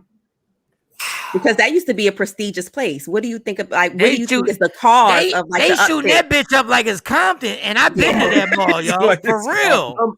I'm going to have to keep it 100. The cops, you know, they're not out there right now like they should be. They're not going to work 100% for this mayor. Now, the front runner right now, I don't know whether I can say his name or not, but Kasim Reed, you can bleep me if you need to. For whatever reason, the cops respect that brother. They're afraid of him in a respectful way. They're going to go back to work. The uprising over the summer was necessary on more levels than we have time to explain. It had to happen. It had to come to hell. I mean, hell, I was on the street tonight to ride the Kingbird that came back. I had to go work the night shift. So I have a frame of reference with that stuff. That had to happen. There's some patrol cars had to burn. So you take it back to 2020 with the George Floyd. It had to happen. And police held a little gun shy. I hate to use that terminology, but they're not going back out there until there's a new administration in place. Now I'm looking all over the United States. I'm seeing all these different uprisings. You know, I'm seeing a lot of crime, a lot of gun violence. My own son. Now we got a pandemic in our community that we got to deal with, and that's gun violence. My own son was shot in 2020 after he come home from the service, leaving a girlfriend's house. got lit up, shot in the back, reconstructed forearm. He's 26 years old.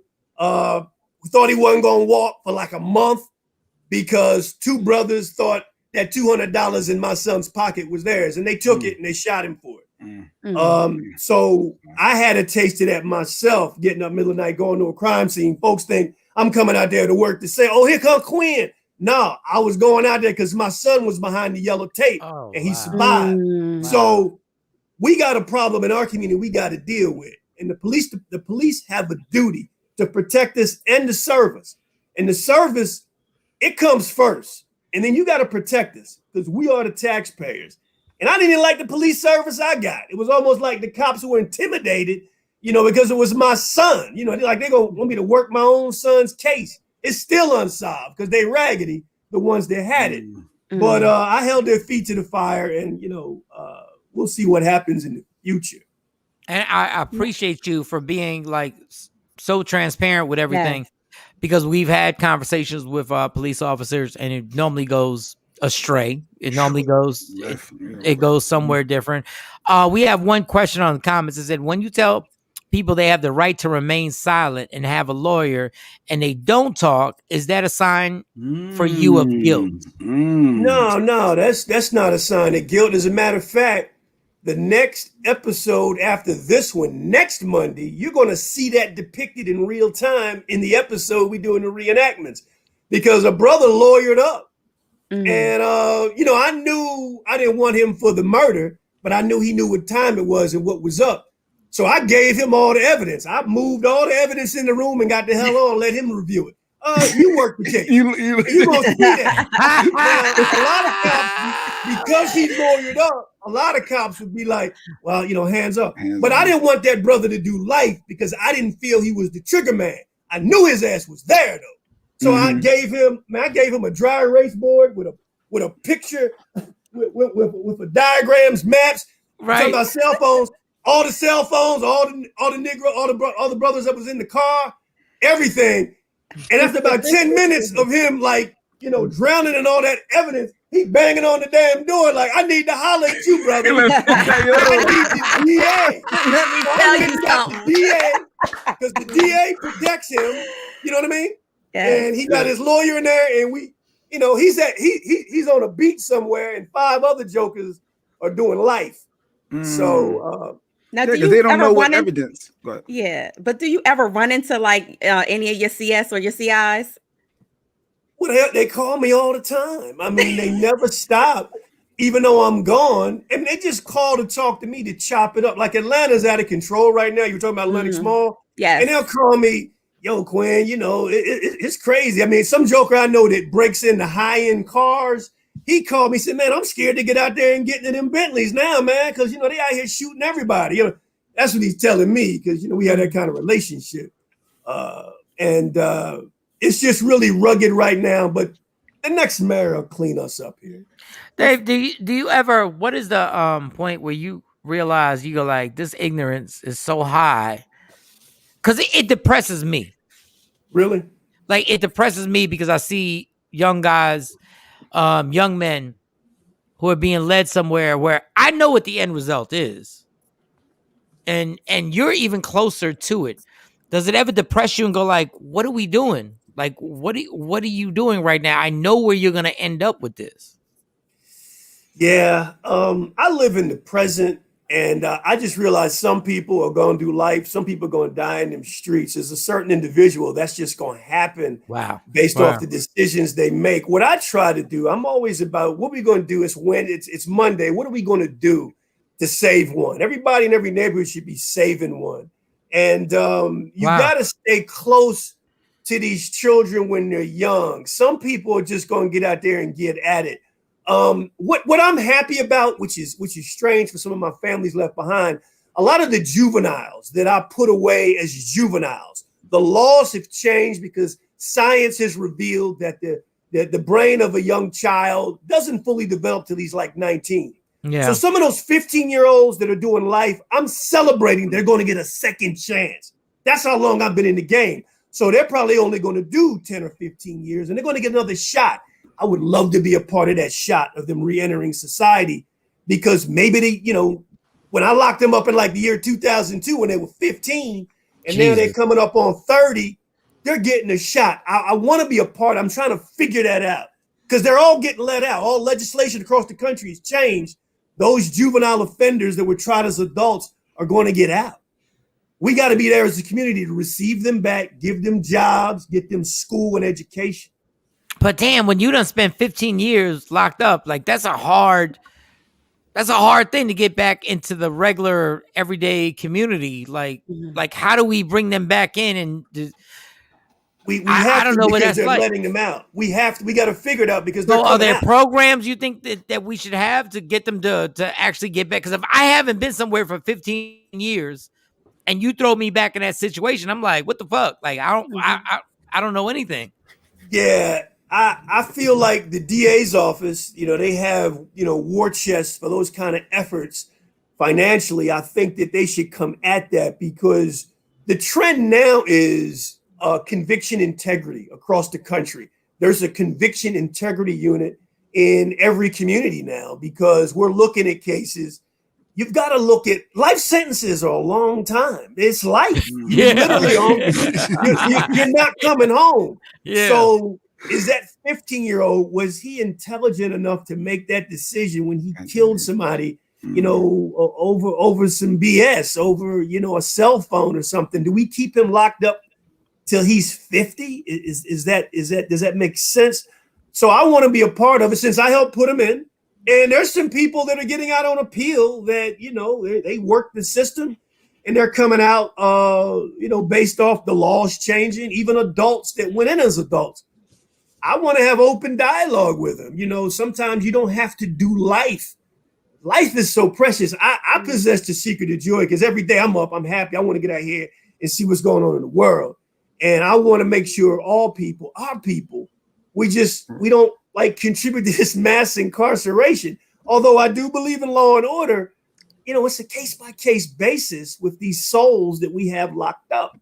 Real talk. Anyone ever come out and look for you? Like, you got to answer some questions or threaten your family? Like, I don't even know if that stuff is real. Does that happen? Nah, because everybody knows where I live. I've never made it a secret. I've never had that issue.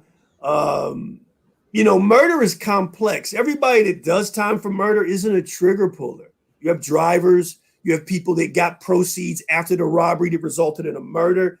So there's nuance to every case. It's not like he's a killer. He participated and therefore he is a murderer. But yeah, I don't have no fear of that. I walk around. I couldn't even walk around Atlanta or where I live with my mask on and not be seen. Everybody knows me and my voice. They say, well, don't get behind that mask. I know who you are anyway. So well, it's like a running joke. How about the killer? Like, I know you said the driver. How about the actual person who did it and then gets out? Was mad at you. And they're like, I'm down with a dialogue. Let's have an intelligent dialogue. No, I've never had that They've issue. got a lot of goddamn guns in his house. They've got a lot of and not to mention, don't forget, Mrs. Dave. She is a gun carrier too. She was she's a retiree too. She's proficient with that 9mm, but really, we as the people, it's all about talking. Interpersonal communication still works. Right. I don't hide. There have been cases I had where the DA was like, "Well, Quinn, we'd like to put a satellite on your home," and I said, "Nah, I'm not going to do that. I'm going to live my life. I want to be aware, but I don't want to live in fear." And I'm writing a book now about this is where I sit every day before I go on my 10,000 steps.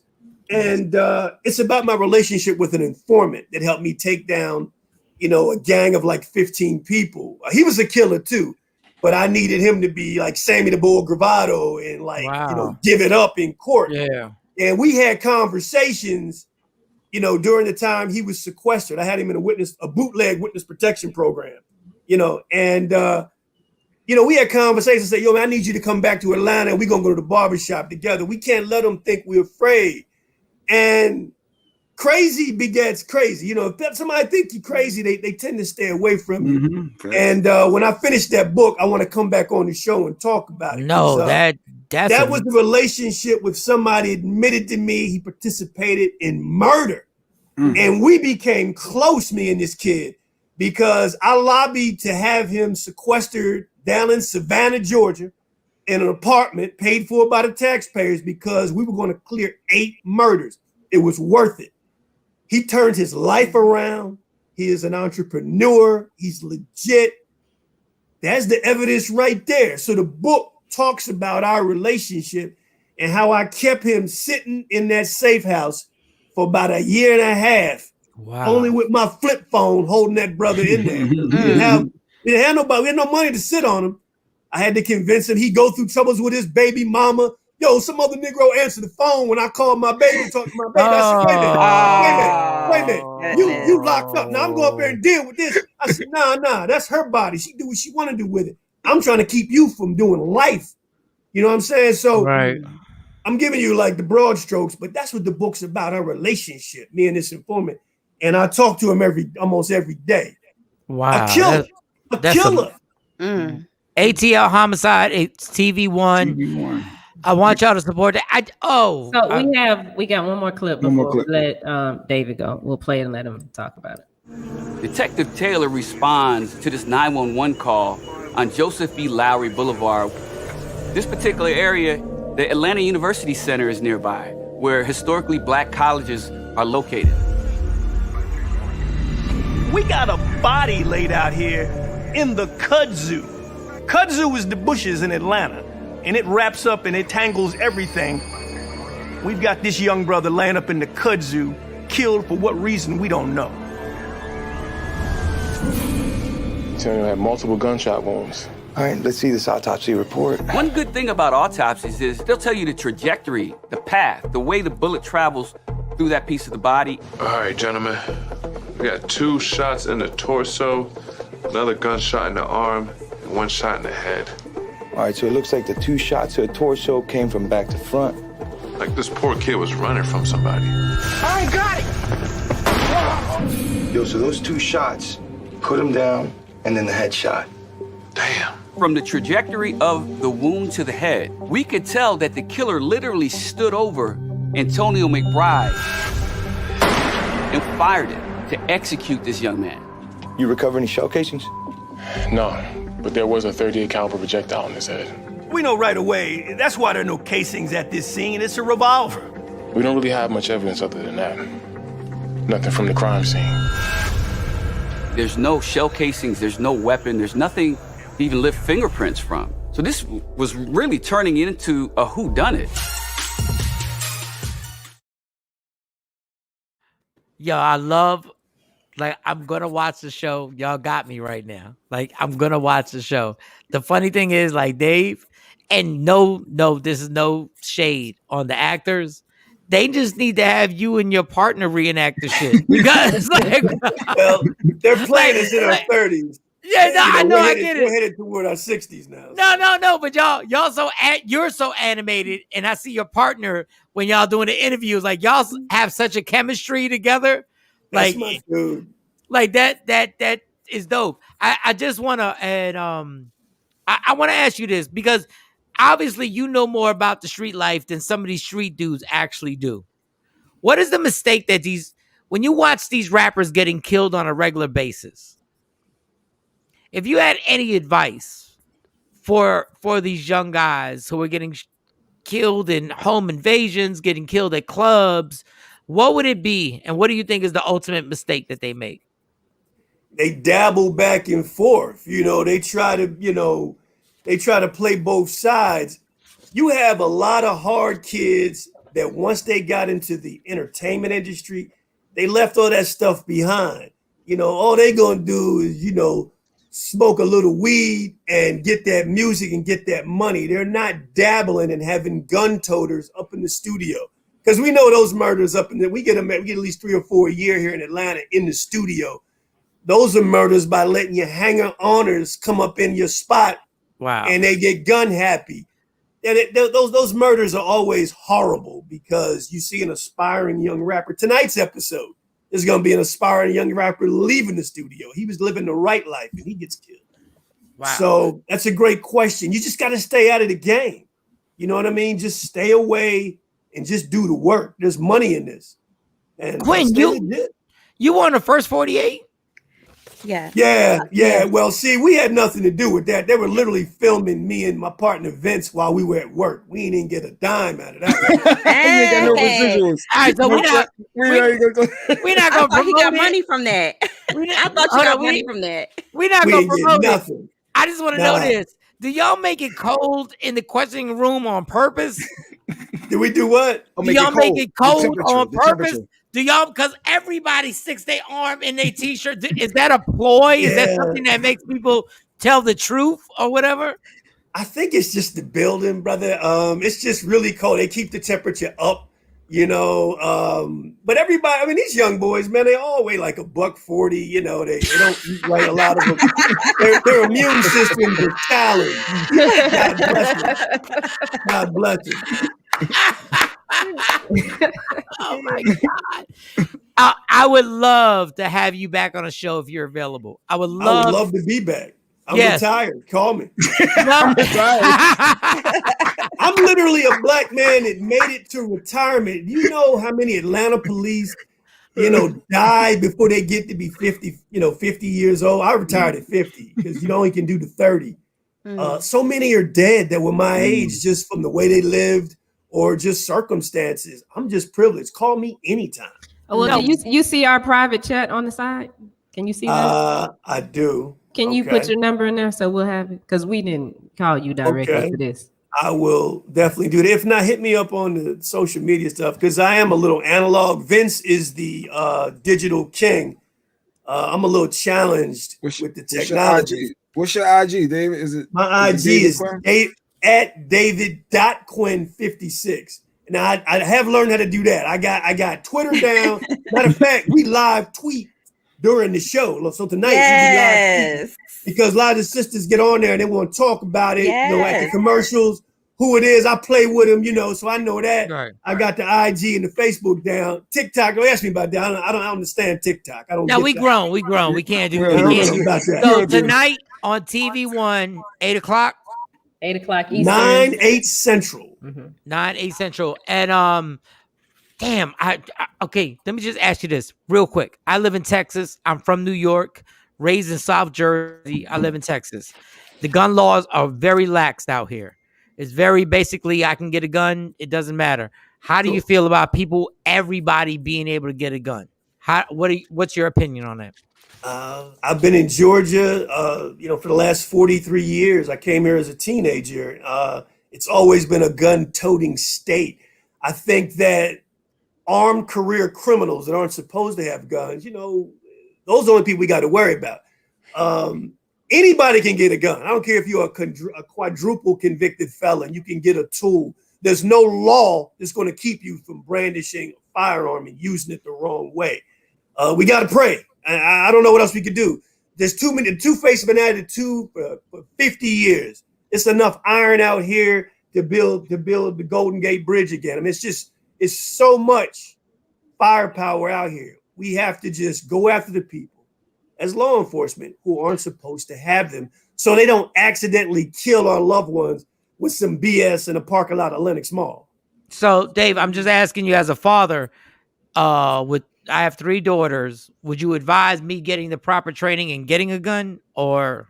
Absolutely. Everybody should have a gun. I believe every household should have one. You never know what's going to happen at that moment when you hear that noise downstairs. Get a tool. Learn how to use it. Every place that sells guns has a relationship with a firearms range. You don't need to go, but you don't need to go all the time. Just go and just understand how loud it is. I think a lot of people get shocked at how loud it really is. It's not like on TV, like Carol. No, it's loud. So get in there, understand the loud. It's about pointing your finger, holding your breath, and shooting. Just it's not that deep. It has been an absolute pleasure having you on here. We really want to have you back because there's so many topics that we need to talk about. Absolutely. And you're so 100% real. And so it's amazing. It's been a pleasure. Make sure y'all check the TV show out tonight. TV One, ATL Homicide. I'm watching. I'm watching. Let me just say this last thing. Go ahead. Take your time.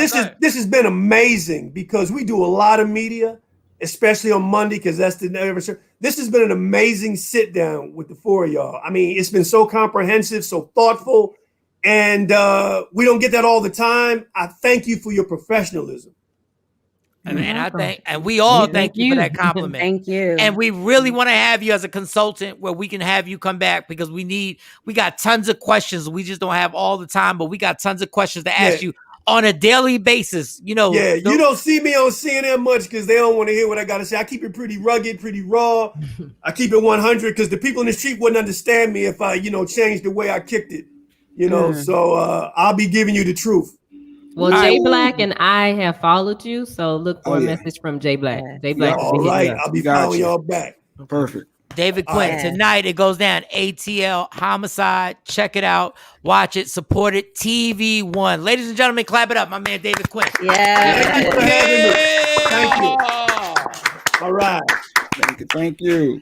Dan, that was we were called professional. Yes. Even Jay Black, who thinks he is a real life detective, because I be solving things, because I'm like a detective in my own right. I watch them shows and I'm like, that don't sound right. That's not normal. Because the dude say, there's no way your lady gonna say, the dude said, oh, I fell asleep and she didn't come home from the club and I just woke up, she wasn't home. You're not falling asleep if she's in them streets. I already knew he was lying. So I pick up a little telltale stuff. That's not You're common. not falling asleep because you're crazy. You know what I like about him is that there was a certain point where he said, we just gotta pray. Like he ain't trying to have an answer for everything. There was some shit he was like, I'm not for having a gun. He was like, just get a gun because everybody need a tool. Yeah, everybody need a tool because we don't know what these crazy dudes and women are doing out here.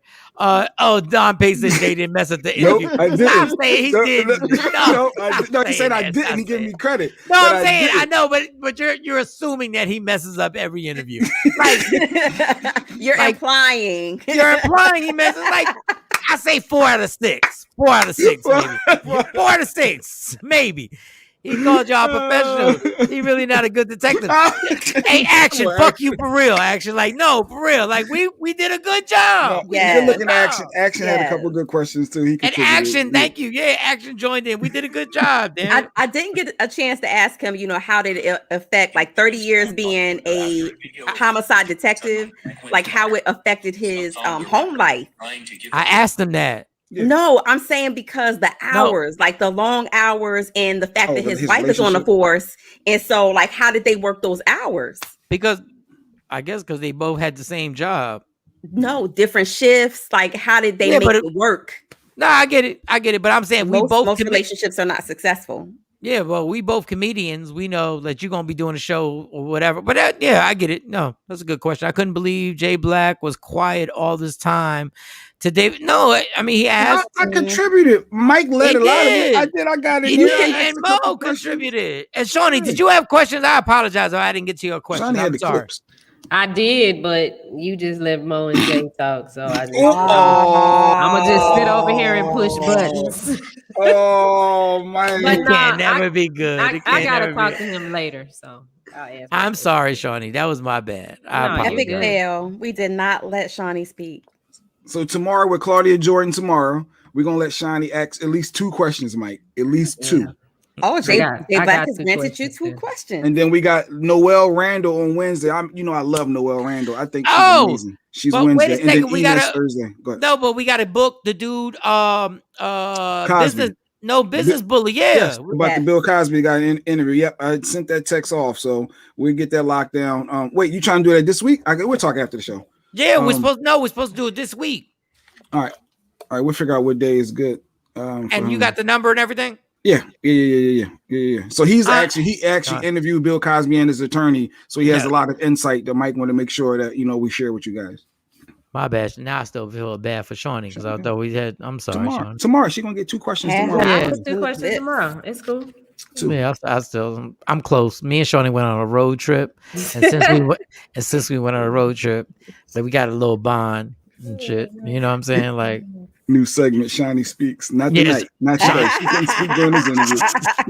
Mike ain't let her have it. Maybe tomorrow. You an ass. Why Mike ain't let her have it? I kept looking. I was like, I should bring Shawnee. But she kept looking down. I saw her type in the TV One and the David Quinn and everything like that. All right. But Jay Black, you the super producer.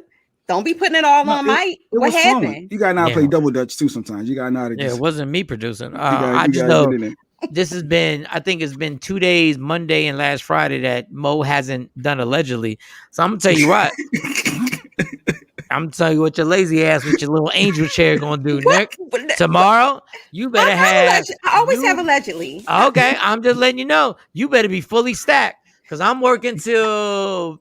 I'm gonna give you. Yeah, you gonna get your time tomorrow. So who do we have tomorrow? Once again, Claudia Jordan tomorrow. Claudia Jordan from Atlanta, formerly of Atlanta Housewives. Yeah, man, her job title was just. She has a. She got a lot going on. Plethora. Yeah. I like using that word sometimes. She had a plethora of jobs. So she's coming on tomorrow. And then our girl Noelle Randall, which I'm really. Everybody's looking to build credit. You're looking into real estate. You're looking at all that good stuff. She is amazing. A lot of good tips that she shares with us. Then our boy Ines from back in the day, Diddy's. That's all tomorrow? No, that's Thursday. I'm just running through each day. Just give me tomorrow, motherfucker. Like, why are you giving a whole week? Promote. No, and then Friday we got Dr. Aaron Smith. A lot of great topics. We love the doctor. Dog, what is tomorrow? Tomorrow's Claudia Jordan. And Shawnee gets 2 questions. And Shawnee gets 3 questions. Tomorrow. 3 questions tomorrow. Dog, Claudia Jordan. Do you understand the attention span of a human being right now is really a 60-second Instagram post? Did nobody hear what you said about Thursday? If you get the 60 seconds, right? Yeah. Hey, tomorrow, the amazing Claudia Jordan. Tomorrow, Claudia Jordan, Atlanta Housewives, Foxo, Claudia Jordan. Amazing. We're done. This motherfucker said. Yeah, my light went out. God damn. Thursday. And don't forget about Friday. And don't forget Labor Day weekend. We'll be having. Don't forget Christmas 2023. Don't forget our New Year's Eve bash. The New Year's Eve bash. Hey. And we got a special guest for Easter. Motherfucker, tomorrow. We got the Bugs Bunny coming up for Easter, so y'all stay tuned for the Bugs Bunny. Love me for who I. Hold on, I want to make sure my. Wait a minute, it's only Mike is all it's 8:30. I'm trying to figure out because it's 8:30. He was yelling at wrap it up. Mike ready to end the show. Why is this hour fuck me up so much? Because it's 9:30. I'm thinking on the East Coast. Oh, I thought that's why I was like, you was yelling at me. Bitch, you ain't do allegedly in 2 days. We got we were wrapping up. We got clips for allegedly. And God damn, I had more questions. Can y'all call David Quinn back? That's why you wrapped up early. Yes. I'm wondering. Well, we needed to wrap because he's doing a run, so he had to get on. He got other shows. Yeah. You want to know about Friday? We need to have him. If we get him on a consultant, I think he liked us, and I did say liked it. No, he did. No, he felt, and I guess all the other interviews wasn't as personable, and like he said, it was a good interview. He was professional. Dog, can you imagine? Jay Black wants to be him so bad. I would love to be. Like Jay Black really believes that he could do that job, but Jay Black doesn't have any balance because this is the thing about Jay Black. That man said, I know you had something to do with it, but I'm gonna leave this alone because you can do for 90 days and let it sit. And see, Jay Black would screw up somebody's life because Jay Black thinks it's a competitive sport. That man realized I can get this guy on life, and he fell back. Did you hear that, Jay Black? Yeah, he fell back. Yes. You got to lay low sometimes and build up the case around instead of just diving right in and trying to prosecute. And I understand. Because you want to win too bad. It's not about winning. That man was like, it's not about that. So he got people that he done locked up that still like him. Which is crazy. When you said no, the killers that came out looking for you. Because I feel like, I had a little stolen car and I was mad at my guy, the cop that locked me up. So it's like I couldn't imagine. It was his bad. That was his fault. God. Jay won't quit after seeing the first dead body. Jay's like, I'm getting everybody locked up. But somebody said the comment with the keyword. We do need a keyword. See, that's why we need a keyword. We do like macaroni and cheese, and y'all got to be like mac and cheese. No, just say mac and cheese, and I'm like, when we get the macaroni and cheese sound, what sound is mac and cheese? Yeah. That sounds like sucking dick. Like, what are you talking about? She really made the noise. It's not. Pause. What? You know the macaroni and cheese sound. What is the mac and cheese sound, Mo? Does anybody? Am I lost? I'm sorry if I'm lost. No, they talk about that all the time. Cardi B even talks about it. Yeah, it sounds like a wet. You know what? A wet hoo-ha. A thing in a wet hoo-ha. If y'all thinking I'm basing my thing on Cardi B, y'all got there is mac and cheese. Is anybody? Somebody says, is anybody gonna watch the locks? And the verse is that tomorrow? I think that's tomorrow. Is it tomorrow? I think it's tomorrow. I'm watching, but I'm so into the locks and Dipset. Like I don't know. I think we got to do our estimations on what we think the actual numbers are going to be just on Instagram Live, because we can't calculate everything. Yeah, just on the live, I'm thinking that's so East Coast. That's so East Coast. I'm thinking. I can't wait. I'm thinking. Who do I have? The locks. Who raps better? The locks. So it depends on how it's going to go. Are they based, because the rules are always different with verses. Are they doing hits? Are they going to let Cameron come in with like his solo stuff? Yes, Jim Jones coming with his solo. Everything. That's going to be crazy. So the locks get to use all their bad boy songs. They get to use all their features. They're going to use like a Chic Loop. Some of his like. Yeah, it's gonna be crazy. I mean, if you ask me, if they just had to rap against each other, Dipset ain't fucking with the locks. Right. But if you go to just a bunch of songs that used to tear down the club, the locks have a ton of them. But Cameron, Ballin, who else? Joel Santana got joints. They got features. They got, I don't know. It all depends. You know what it depends on? It's like making an album now. It's like making a song. It depends on your producer. Whoever produces their musical set, their list, their playlist. They're back there because they see what they're on. Okay. Yeah. Whoever not the Bobby Brown, not the Bobby Brown flow. Yeah. Poor Bobby Brown. Poor Bobby. It has to be balanced. You got to have some real. Bobby played like 3 songs. I know where the fuck these songs came from. Album cuts. He was like every little B-side. They was on the B-side. Like every little cake you ate. I'm like, what? This is before Leah Frazier's dad came in and saved the scene. Yeah, when did you release this song? I never heard this. Like. But your playlist and your playlist number 1 and your DJ number 2. Like your DJ is essential right now. Like your DJ and are you gonna rehearse? Did you rehearse? Because you see Bobby, poor Bobby, and I think Bobby Brown. If I had to pick between Bobby Brown and Keith Sweat, I'd probably pick Bobby Brown. But it shouldn't have been that close. Like Bobby didn't have like they should like I think if Michael Bivins would have been in control of it and said, hey Bobby, let me control this. Yes. I think if Mike would have been like, all right, do this. And God bless Bobby. Bobby don't give a damn. He got his check. But I will take I'm gonna take the locks based on I'm a locks fan. I'm not saying they're gonna win. But how you say you gonna take him, but they ain't gonna win? What kind of? Because I know Dipset has a lot of familiar joints.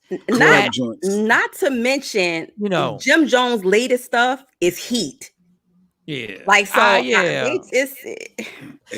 that's not. We go. Yeah, people wanna know. Like Wild Out. Like to me, I like. Jim got Ballin'. Wild Out to me is one of the and Jim Jones has got a lot of heat now, but I don't even know if you can consider that on verses because you're like, this is about it's not classics. Yeah, it's not classics. And I guess they might have an advantage on that. All right, let's take a quick break. Oh, wait, I have Shawn in here. Go ahead. Yeah, I got you. Let me go ahead. I got it. Jay got it. I like that shirt. No bad days. No bad days, son. The future is bright. Yeah, I like that. I like that shirt. Let's take a quick break. Black and Mild. We'll come back. Michael Shawn and Takeover Legends. Yeah. And this one. Michael Shawn and the Takeover Legends, where the truth hurts, but also makes you laugh. Sesame Street, if you didn't know, they got black characters now, so we're going to talk about that a little bit as well. Yes, Sesame in 2021, it took you that long to put some black characters in there. But we're gonna hit on that. We're gonna. But they did have black characters and Hispanic characters who were live, like human beings. Like no, they do. They did. Oh, you mean like what's the Marie? black guy name? Maria. The bald head guy, black. Yes, not Oscar. What is his name? How do you confuse the real human with Oscar, dog? Like, how do you do that? It's not Mr. Roper. It was Jordan. No, the not black Jordan. Guy. Yes. Mr. Somebody, I wish they can give us a comment. But they did have George. The black Gregory.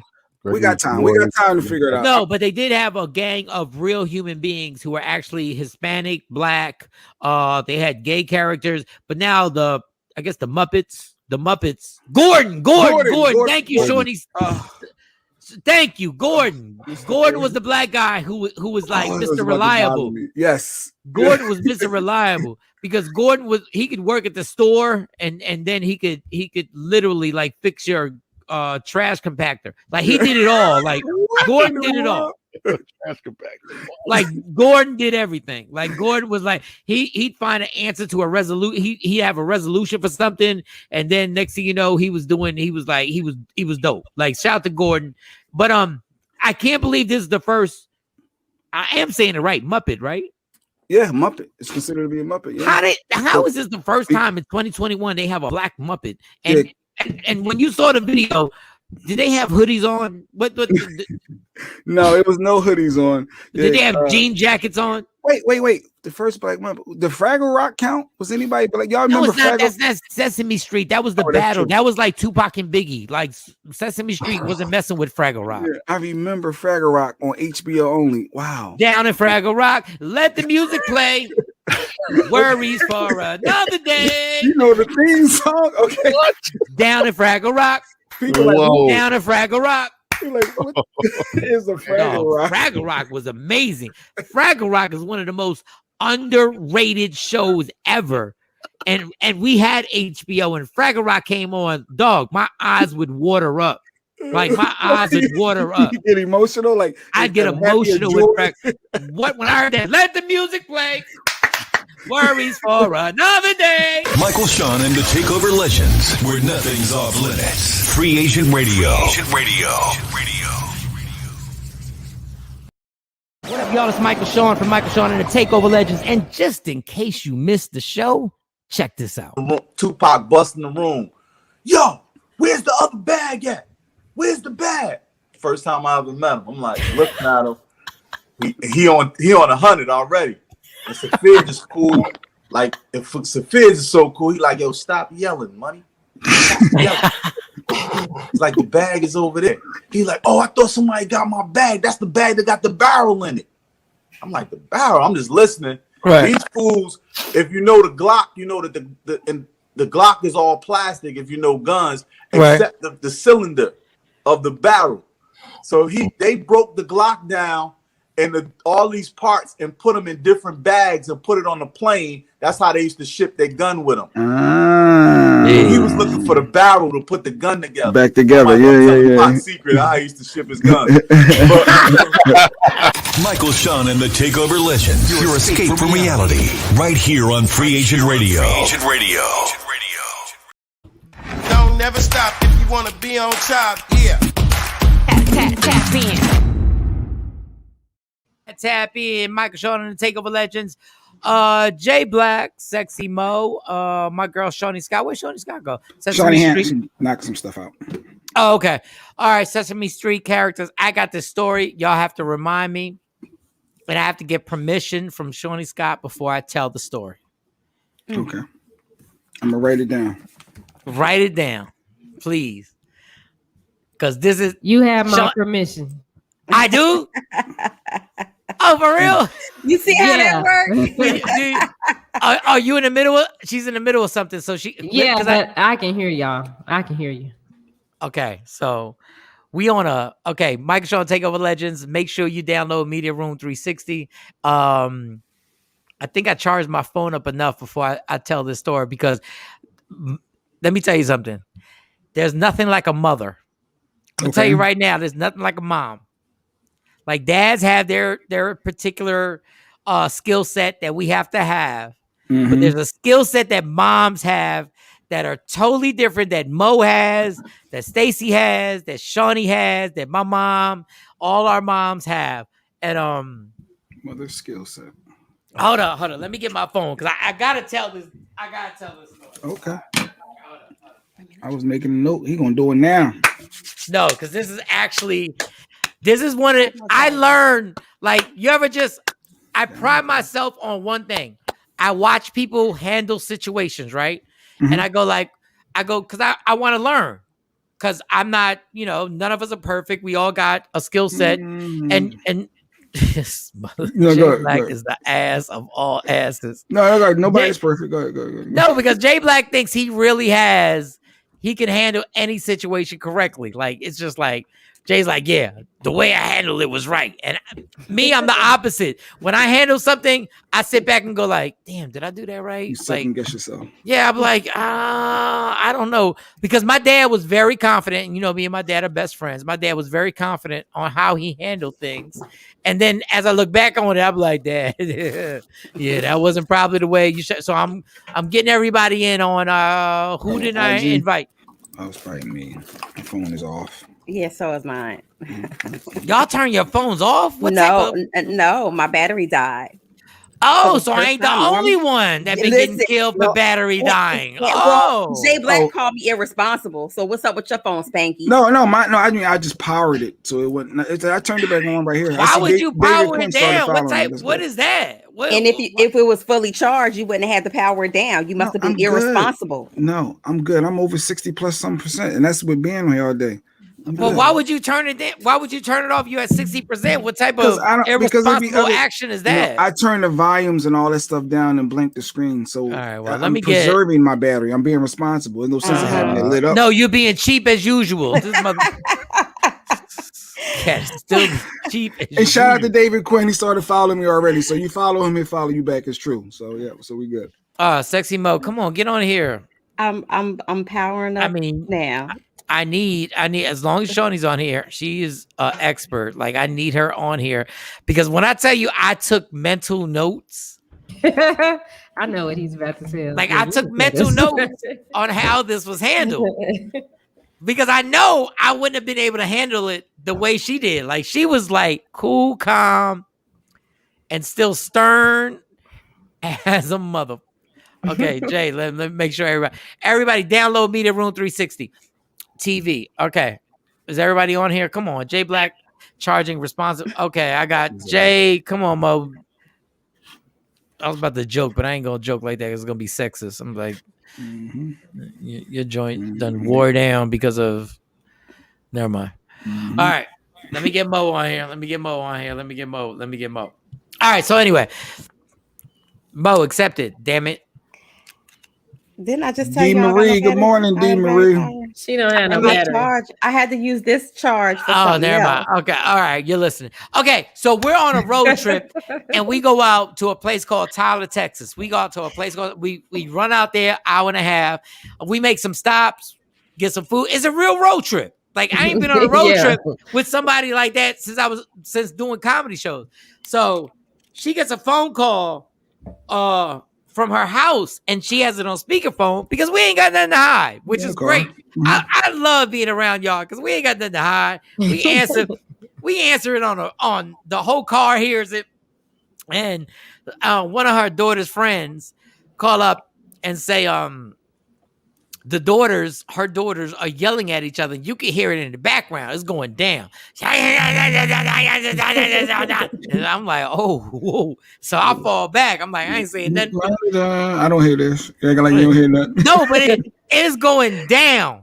And Shawnee says in the most laid back, she says, just like this, she goes, take the phone over there. And I'm like, because I would have already been like, I'm beating y'all asses. Like I'm So Shawnee says, take the phone over there to them. And she takes the phone, whoever the friend is takes the phone over there, and you can hear the sisters going like they going hamburger. They going in. They like I was waiting for a bitch to come out. I was waiting. I was just waiting. I was like, bitch. So Shawnee just asked, because this is what a mother does. She asks questions. She's like, well, where's she at? One of her daughters. Where's she at? She's like, she's in the tub. She's like, it is, you know, mothers really are really specific about time. It is 6:00. But she says it like this. Why is she taking a bath at so-and-so time? Like, that doesn't make any sense, right? So they going ham. And she says, tell them I'm on the phone. Let them know I'm on the phone. I'm listening. She hit him with the low-key sugar. I would have already been yelling, like, if y'all bitches don't shut the fuck up. Shawnee says, I'm whooping ass when I get home. Shawnee says, we're in the car. She's like, tell him I'm on the phone. Just tell him I'm on the phone. She's like, just on the phone. And then all of a sudden, I hear the silence. And that's when I realized Shawnee got some respect in this goddamn house. Because sometimes a kid might want to act slick because you on the phone. I don't care if she on the phone. It ain't that type of party in Shawnee house. I know that for sure. It ain't that type of party. So now there's quiet. And I'm paying attention, but I'm looking out the window like I'm in trouble. I'm in the car. I'm looking out the window like I'm in trouble. She don't want none of that ass whooping. She says, okay, this is loosely on how it happened. She goes, let me ask y'all something. And everybody's like, yeah. She's like, and she's still calm. Does anybody pay any motherfucking bills in this house?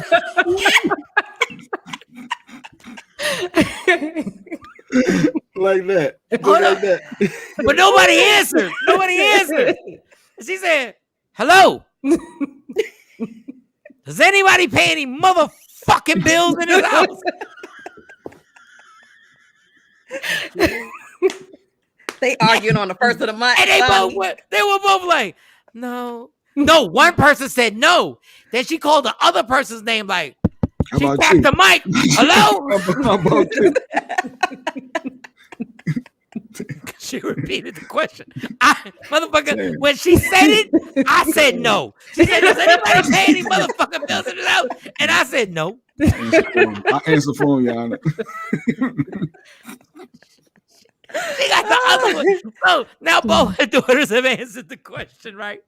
She goes, if I go back to that building and security's upstairs standing by that door, and she says it just like this. Like she says it in a this is why I know Shawnee is crazy for real. If somebody's at that door, I'm fucking somebody up. When I get in that house. I knew somewhere in this storyline somebody was getting fucked up. And I'm dog, my face is blasted to the window. I don't want no smoke with this. Like, these little girls are on their own. These little girls, like, I can't even defend her. So it's like, do y'all know? And Shawnee goes into the whole thing. And remember what I said earlier. And then Shawnee goes to her daughter like, why the fuck are you in the bathtub at 6:00? Let's circle back to that. You do it in the tub at 6:00. Yo, I forgot. Don't none of y'all sit around this house. Oh, I'm saying it in Michael Shawn voice. Let me say it the way Shawnee said it. Don't none of y'all in this house sit around this fucking house and just do this, and now y'all taking baths. Now everybody done caught it for the bath. Everybody done caught it. Taking hold up. She said he asked her daughter, why are you taking a bath at so time? And her daughter said, because I'm trying to wash my body. No, why? I just wanted to be clean. And I had to put my face closer to the window. I was like, That does make common sense. That's a good answer. That is. She has a valid point, John. I just want to clean myself. I just want to clean my body. But no objection for me. That was a good answer. But like a true mom, Shawnee was not shook. That common sense shit, she was like, yeah, but it's so time. Your ass needed to be up. And then she was like, did you brush your teeth? And when all else fails, but don't none of y'all pay no motherfucking bills. Mother skill set. When I heard the silence, and she was like, all right. And now, mind you, we done pulled up to Bucky's rest area. You ain't never been in Texas. Buc-ee's. We done pulled up to Bucky's. And she turns off she hangs up on everybody, and she done shook it off. Like, that would have messed with my brain the entire day. I'm like, bothered you. It would have still bothered me. She kept it pushing. Shawnee was like, let me get 25 on pump 6. A day in the life of a mom. She didn't hit you up, Mike. Would you believe that? No, Mike? Shawnee was good. She was like, I don't give a fuck. Like, we went into Bucky.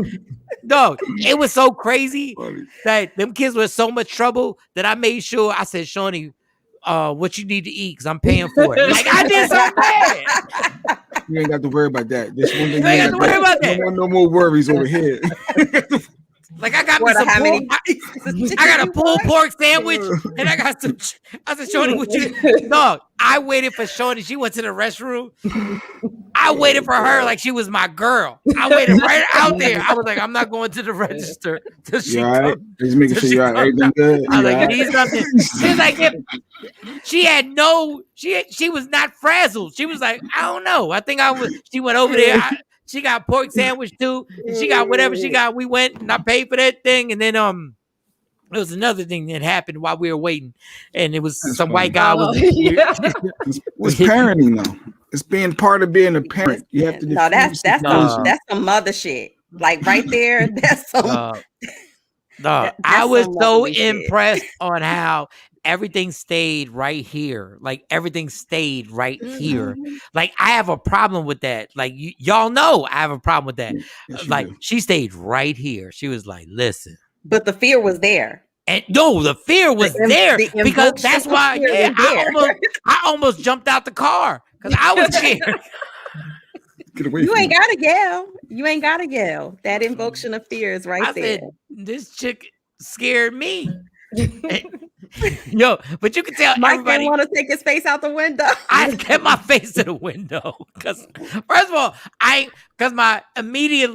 my inclination as a stupid ass jerk who's a comedian, I want to joke, but I was like, I realized this is not the time. There will be no joking going on here because this heifer might reach out and hit me with the right hand. I was like, I'm good. I said, I'm good. But the composure as a parent, I said, God damn. And then the funny thing was, like, I ain't heard nothing about it afterwards because I knew it was already handled. But boy, that threat, the last threat was, if security from that building is at that door. So then when she hung up, she gave me a story about how security had been in the building. And this one, I just shut up and listened. She was like, because it was like Shawnee was explaining her actions. She was like, let me tell you about security at the building. And I was like, I ain't judging you. Like, you can do whatever you want. I don't care if you light these kids the fuck on fire. No. You pay the bills there. You pay the bills. You pay the bills. No, that was the most... That was one of the classic ways of seeing somebody like parent, and there's certain people in this country who wouldn't understand that parenting, and I understood it 1,000%. I was like, that was perfection. Like if I had to teach a class, curses included. Like I want the curses included in the class. If I had to have like a pointer, like a college professor, and point and be like, this is where she says, if you motherfuckers like that was a good. Yes. She ain't over curse. She ain't under curse. She cursed exactly like she dropped them exactly when they should. She set it all up. She was like da da da da-da-da. And you know that she didn't separate them, right? She didn't say, I'm gonna fuck you up. She said, no, I'm gonna fuck y'all up. Y'all like it's y'all. It's y'all. All in. It got worse though after that, because after I dropped you off, the baby called back and she was screaming and hollering. Oh. And so when I got home, I said, they little friend, I said, baby, pack your stuff because you got to go home. You got to call your daddy and tell him to come get you. And see, my daddy ain't got no car. Okay, but tell your daddy I'm about to drop you off because you can't come over here and they can't have no company till they learn how to act. And I dropped her off. And they were still, well, she did this. You know, your actions. All you had to do, it shouldn't get to your friend calling me. You should have called me and said, and FYI, they ain't fucking with the friend for a minute. Oh no, but the friend mama called me. She called me yesterday. No, she called me Saturday because she said, well, she told me that she can't come over there for a while. I said, no. Ain't no fault of hers. I told her, I said, it wasn't your baby fault. My baby's got to learn how to communicate and how to treat each other so it doesn't get to that point. And the mama told me, well, you need to put your kids in counseling because they spoil. Oh, what the fuck? I said, oh, okay. Did you ask if she paid any fucking bills? Because see, this is the thing. It was great because that night my kids were crying so bad because it got real raw because I had to really talk to them about outside people and them being sisters. So when the mom called, we were in the car. So they heard her say that. And they heard everything she said because the daughter told her that the girls were hitting each other. My girls don't hit each other. They will yell at each other. They call each other, but they don't put their hands because I done told them, don't nobody put their hands on my kids. Nobody. So she said something about them hitting each other. She said that her child was responsible and her child know they don't play no games. But we hope that she can come back over there soon. Now, this child done stayed with me most of the summer. So much to where at the track meet, the parents be like, you still got that little girl with you? But I need to put my kids in track. And the little girl, one day chased my daughter in the house. They were playing. But she got a knife out of my kitchen counter and chased her with a knife. And so I'm who like, need to go to counseling? I just listened to her. I was like, oh, okay. She checked you. That was her way of checking you. I got my kid in order. You need to get your house under control. She just checked you. Another lady checked you. I'm just saying. That's what I heard. Another parent checked you. But that's okay. She got checked back though, because I said, no, your baby can't come over here because I got to do some stuff with my daughters. I got to do some stuff with my daughter. Man. So no, now she can't come lost over the babysitter. She should have kept her mouth shut. She done lost the babysitter. It's like, well, can she come back over there? But I need to send my kids to counseling, right? Yeah. Why would you want your kid around my kids that need counseling? Yeah. But I didn't tell her because they were like, well, and the girls, it hurt their feelings because they were like, they heard it. They heard it first. Yeah, that is hurt. I said, well, that's the person that y'all set up here and got into an argument over. This is what I'm talking about. Oh wow, that was Yep, I'm starting it. I'm starting trash, Don. Yep, that was it. That was foul. Don't parent to another parent about when your kids need counseling.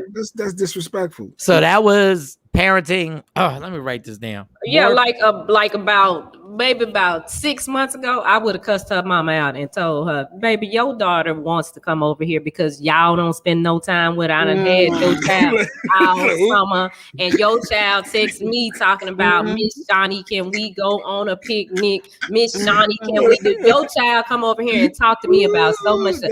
Your child done told my children what a trap house is, how to roll weed, the difference between what weed, a Black and Mild, and a Newport smell like. But my kids need counseling. Well, speaking of Black and Mild, wait, we missed allegedly. We supposed to be doing allegedly with Mo. Yeah, I mean, speaking of children, allegedly, speaking of children. Go ahead. Go ahead. Do some stories. This is the week of parental advisory, Michael Shawn, and the advisory is against the parents. Okay, we putting labels all over this. So, last week was Dickgate, and this week it's Breastgate. So. apparently everybody's in an uproar about Coco Austin, Ice-T's wife. She has basically said that Chanel likes to be breastfed still, and that she goes for the breast, and she's 5. Oh, come on, y'all. Well, they can't hear more on IG. She said apparently, she still likes her boobs, and she still, when as a soothing, and she wants it, that she pops it out and gives it to her. Now, in certain cultures, Michael Shawn, you do know that they still breastfeed children up to a certain age, maybe like 3 and 4 years old. They're still giving them the breast milk. No. How old is this baby? How old? You said 5? So she's 5 with a full set of teeth. You're not breastfeeding a 5-year-old. Like, stop. This is not a movie. This is real. Stop. Is it still healthy though? Nutrients in it though, Mike? I think if it's healthy for the kid, that's the no. Nobody cares about nutrients. They acknowledge that you're sticking your titty in their mouth. Like, stop. So of course, ain't that a great thing though for parents? I thought it was a great thing. I was told. My wife used to get on me when I used to comment stuff like that. That's a great thing. That's the mother. Like, ain't that like a big deal for a mother to still be able to breastfeed? Dog, when I was 5 years old, I realized a naked body, and I was getting like, stop. Like, this is crazy. So of course, breast feeding advocates are, chiming in and weighing in on this situation, and they're just like, this is something natural. And they're all white, and they're all white, and they're all white, and they're all white, and they're all white, and they're all white, and they're all white, and they're all white. God damn it! Like, what are you talking about? And so, to your point, Michael Shawn, people are talking about cultural breastfeeding and how it relates to cultural things like, and certain parts of Africa or certain parts of, the Black and brown community that still believes in breastfeeding. Let's be clear when we do this. In America, you're 5 years. Sorry, Billy. At 5. We got Flintstone virus. Real talk. I'm not pulling out my mom is not pulling out her breasts when I'm 5. I know what her breasts are. I see them in clothes. And when we're not doing that. And so outside of them liking the milk, for lack of a better word, it's a soothing thing. And and many women feel like it's a way to bond with their child. And so, again, people who are strong advocates for breastfeeding, they are weighing in and saying they don't think it's anything wrong with it, especially if you're doing it in the privacy of your own home. He's 5, Kathy. I'm a boy. No, it's going to be different opinions on this. I know it's a girl, but people do it at 5. I'm walking and talking and I'm putting your nipple in my mouth. Listen, I ain't trying to lose no more friends, but fuck it. Listen, I'm not. I know what I was at 5. If my mom would have pulled out a titty, I would have been traumatized. But you like it. The kid obviously likes it. You wouldn't know. You wouldn't know. And then kids who are breastfed, typically, when they lay on you, the first thing that they do is stick their hand inside your shirt, even if you're not still breastfeeding, because it's a natural thing for them. So that's why you stop and you give them. First of all, we ain't even got to give kids milk. Number one, milk is the biggest lie of all time. So the nutrients that's in breast milk, that's a different type of milk, Michael Shawn. Exactly. It's not the red type. It's not just soy. Okay. The red type. It's a different type of milk. Okay. It's a year. Have in it. And do you know how many people could she just pump it and put it in a bottle or she could do that, but she wants to be Pornhub. But they have those rights. Honestly, they don't even have to cover up. Like they can breastfeed. This 5-year-old sucking on his mom's titties. I think one of the issues that I have is that I do think it's natural, and I think if that's something that you decide to do with your child, that's great between you and your child. But however, at 5 years old, you got a full grill up here and a full grill down here. And any of my women who have ever breastfed understand what I'm about to say. Let one of them chompers chomp down. And they bite down. But I don't even care about what y'all feeling. I'm caring about this is weird. Like, can we ever just say some shit is weird? You're gonna lose a friend, Mike. You can't. I didn't breastfeed. The breastfeeding community. Mo didn't breastfeed her son till he was 5. Oh no! I did not. Stacey But culturally, again, culturally, this is a long time practice. This is an old age practice. He's talking. He can say mama. Yeah, here go Kathy. Can't we? Before I read this, we're about to lose Kathy. I'm just gonna let y'all know right now. We're not. I love you, Kathy. Kathy's not gonna. My grandson's 6 and 8 years old are smart as hell. They're above average in their grades. When my grandson was in kindergarten, he was reading on a second grade. Oh, okay. I thought you were going to say something. No, she's saying the breast milk helps. It makes them smart. That's what she was saying. Albert Einstein didn't get no goddamn. What are y'all talking about? Her kids worked out fine. And especially culturally, I think if you look back at the history of breastfeeding, a lot of times it was done because there wasn't any money or any financial resource to buy children milk. So the most natural thing to do was to continue to breastfeed as long as you had ample enough milk. Saves on the budget too. Because that formula was high. That sold Jay Black. He said, wait, save money. Save some money. So go in there and get on that titty. A friend of mine breastfed her daughter till they were 4 years old. It's not sexual, it's natural. Personally, Sheree says she wouldn't do it, but she understands. Yes. See, that's I what wouldn't do it, but I I get it. I understand why people do it. Yes. Bonding. Like I said, and again, it's soothing for children. I think they put something in moment in their formula now, because some of them kids, Similac. my baby girl, they had to start putting something in the formula because all the kids act like her now. I wasn't raised on breast milk. I was raised on Similac, and I swear, like, I think that it has some type of growth hormones in it or things, because I developed early.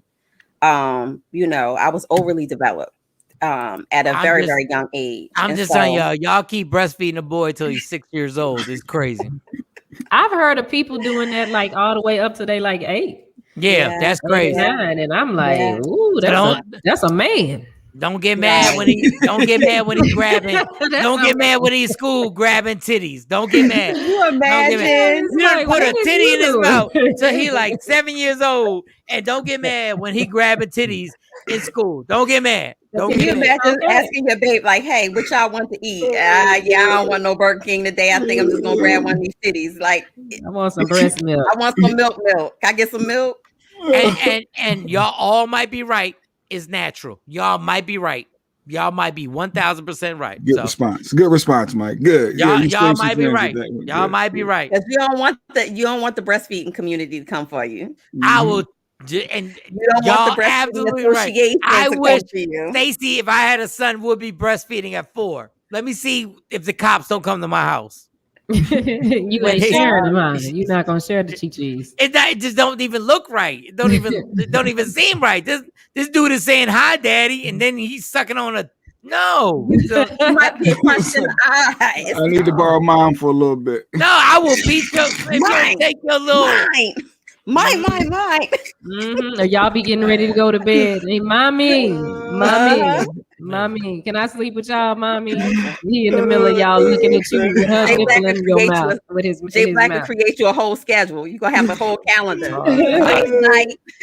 Mike's toss night. that little ass. I'm like, you gotta be kidding me. Junior night.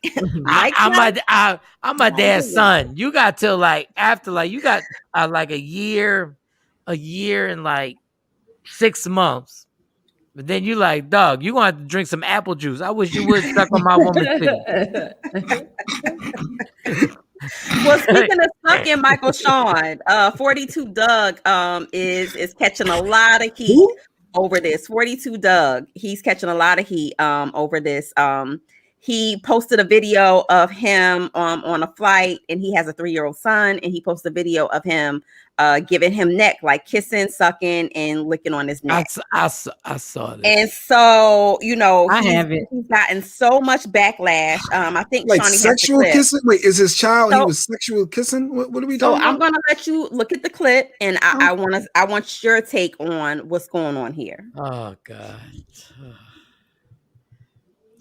So for IG, he's licking his son's neck and like trying to give him a passion mark. Wait, is that a passion mark?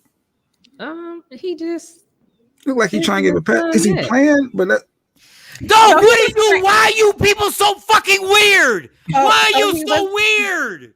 So you don't lick your kid's neck like that. He stuck his tongue out like it was a vagina. So and then he sucked on it. He was like, no, that's not how you kiss your kids. And so therein lies what Michael Shawn just said. Some people are dragging him because they feel like the whole mouth movement was a sexual, indecency. And then there's some people who are like, oh, he was just playing with his kid. He licked his neck. Jay, okay. No, listen, I ain't never seen before I get super overly excited. Shawnee, you love your daughters more than anything in the world. Mm-hmm. Have you ever not kissed their neck? Have you ever licked their neck? Nope, I've never kissed their neck. You kissed your kid's neck before. I ain't never kissed them on the neck. No, when it was infants, maybe you were like, mwah, mwah, you kiss them all over. You get all of them. Okay. No, I ain't never kissed them on the neck. Okay. On their face, but no, I was careful about that. Okay, Mo. Because it's like we're letting this crazy shit get. Have you ever licked your son's neck? Hell to the no.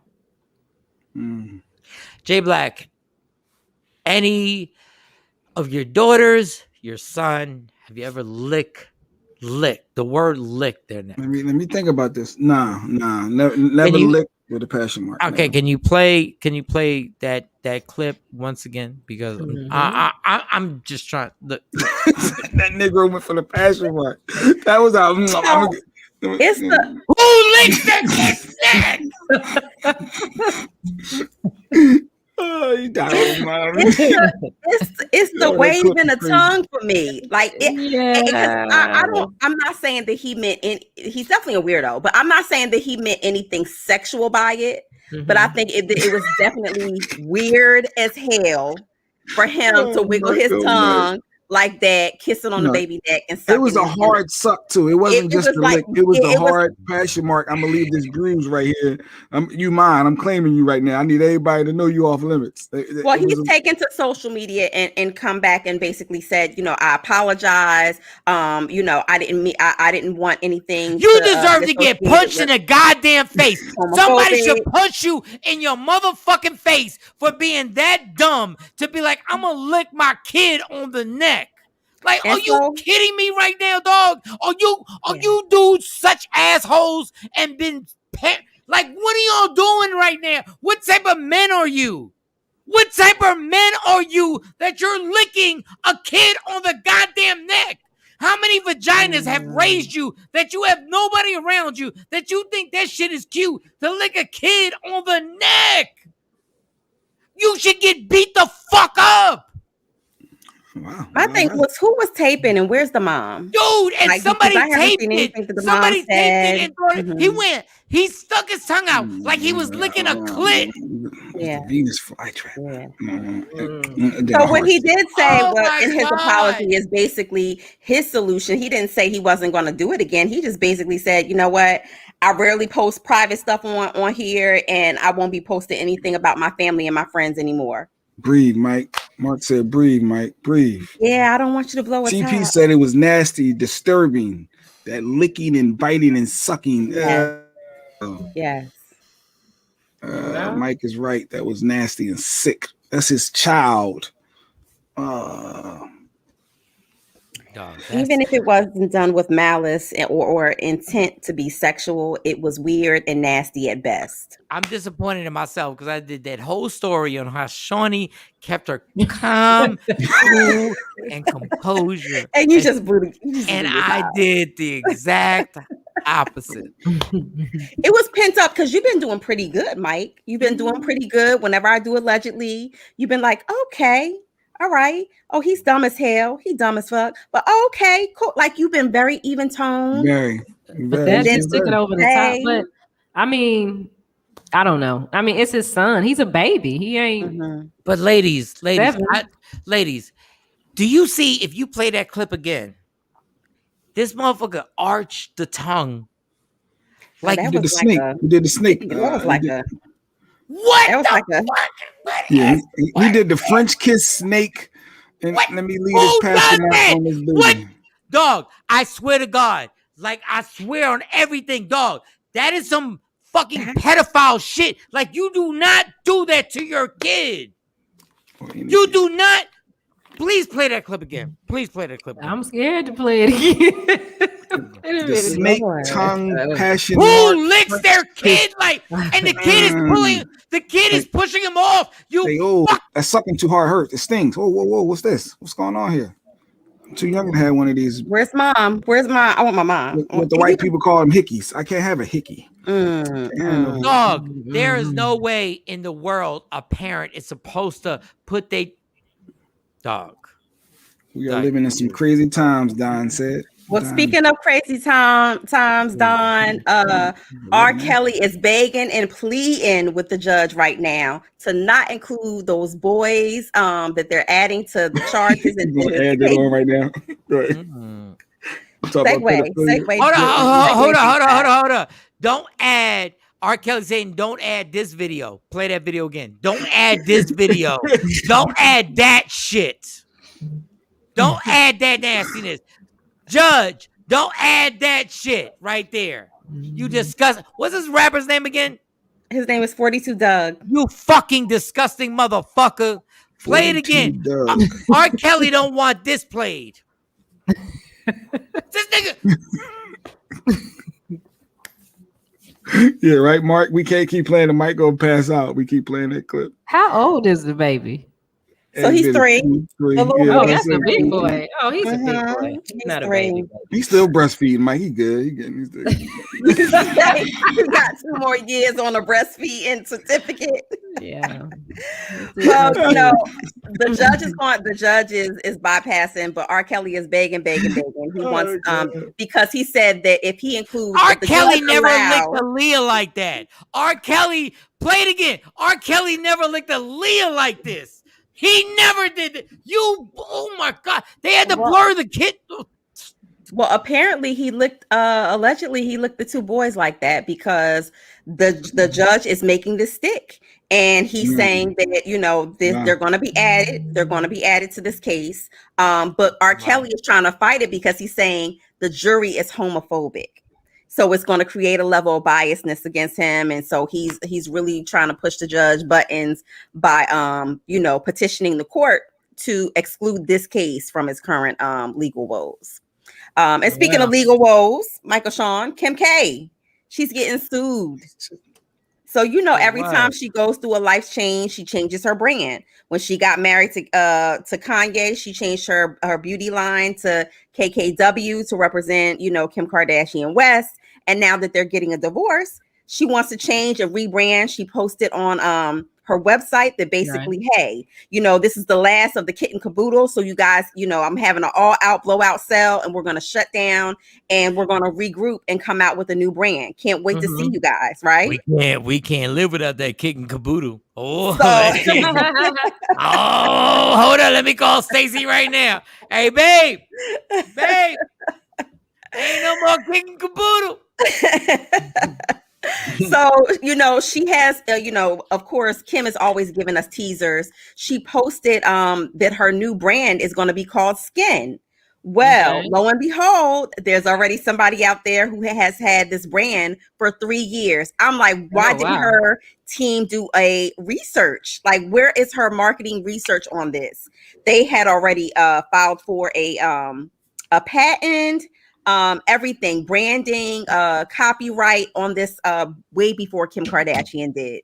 So they were supposed to come to the table and talk, of course, but Kim's group, her camp, kind of dogged the women who own the salon, who's, you know, had this brand out for a while, and saying, hey, we were supposed to sit down at the table. Like, it's real cruddy that y'all came out and posted this on social media and tried to blast us. I thought we was going to talk about it. But, you know, as a small business owner, going up against, you know, big bad KKW, they want to make sure that their story is heard. So it's out there now, and Kim doesn't want to change the marketing or the branding. She feels like it's great that the small company has had the success that they've had in the past 3 years, but she's pinning it up against what she's done. She feels like, oh, it's different. Mine is going to be called Skin. Yours is Skin Plus. But of course, the small business is fighting back hard and saying, hey, nobody's going to know the difference. Just buy them out. Right. Yeah, Well, she could have done. But everybody has a price, and that's what I mean. You know, Kim was trying to be slick, and she went and secured the Instagram and the Facebook and all of the social media, names for it. But she should have went up to Kim and licked her neck, like that was her kid. And I think Kim would have been like, ah. All right, so my time is right now, right? Time is up. Yeah, shout out to Denisha Southern Style Phillips. What up, Denisha? I see you online. All right, go ahead. Time, people, time value. Time to go. Time to eat this bacon. My J Black boys. Oh, are they? It looks like they're based out of Texas. Who? Skin Plus. Skin Are Plus. they? Everything is Texas or Florida. I'm noticing Texas or they Florida. are based out of Austin, Texas. Well, Skin Plus, let's get you on the show. Skin Plus, yeah, they're down. I would love to hear their Get you side. on the show. All right, we've had a good show today. I'm proud of this show. And tomorrow, who we got tomorrow? We got Claudia Jordan tomorrow. Claudia Jordan. And then on Easter, we have no Claudia Jordan tomorrow. Atlanta Housewives. She's got Fox Soul going on. She's got a ton of stuff going on, and we'll be able to have a good time with her tomorrow. Ask her a gang of questions. She will not hold any punches. I guess we don't. Never mind. All right. Comedy show. Oh, comedy show this Sunday. Arlington Improv. Call this number 817-635-5555. 817-635-5555. Goes down this Sunday, showtime, 7:00. Get them tickets and come enjoy. We're gonna make it happen. Wait, he said, what is the keyword for tomorrow? No, we did that Friday, and everything was Friday. We that was the theme. I don't even know what Friday. Yeah, I thought the keyword was mac and cheese. Oh, maybe that's for the day. I don't know, but I don't know. What do we do when that happens? But either way, it's time to eat bacon. No, Shawnee's gonna cue up the sound for you. Oh, we're gonna have a sound. Okay. I don't know if I want to get the macaroni and cheese sound. That's a nasty sound. It sounds like you're breastfeeding or licking somebody's neck or something. Yeah. No, sounds like I gotta turn off the lights. Well, all right, y'all. I hope they took a shower better than J Black. Jail. That was a whole nother topic. All right, love you, spread his cheeks. I'm not just meeting somebody and spreading cheeks in the shower. Y'all crazy. Oh, that's called hygiene. Hey, nice to meet you. Hey, let's take a shower and spread them together. Yes, did you spread your cheeks at the Trap Hotel? And time to go. All right, let me put who I am, not who you want me to be, because I can never be that. Understand there's only one thing in life that's guaranteed. It will end.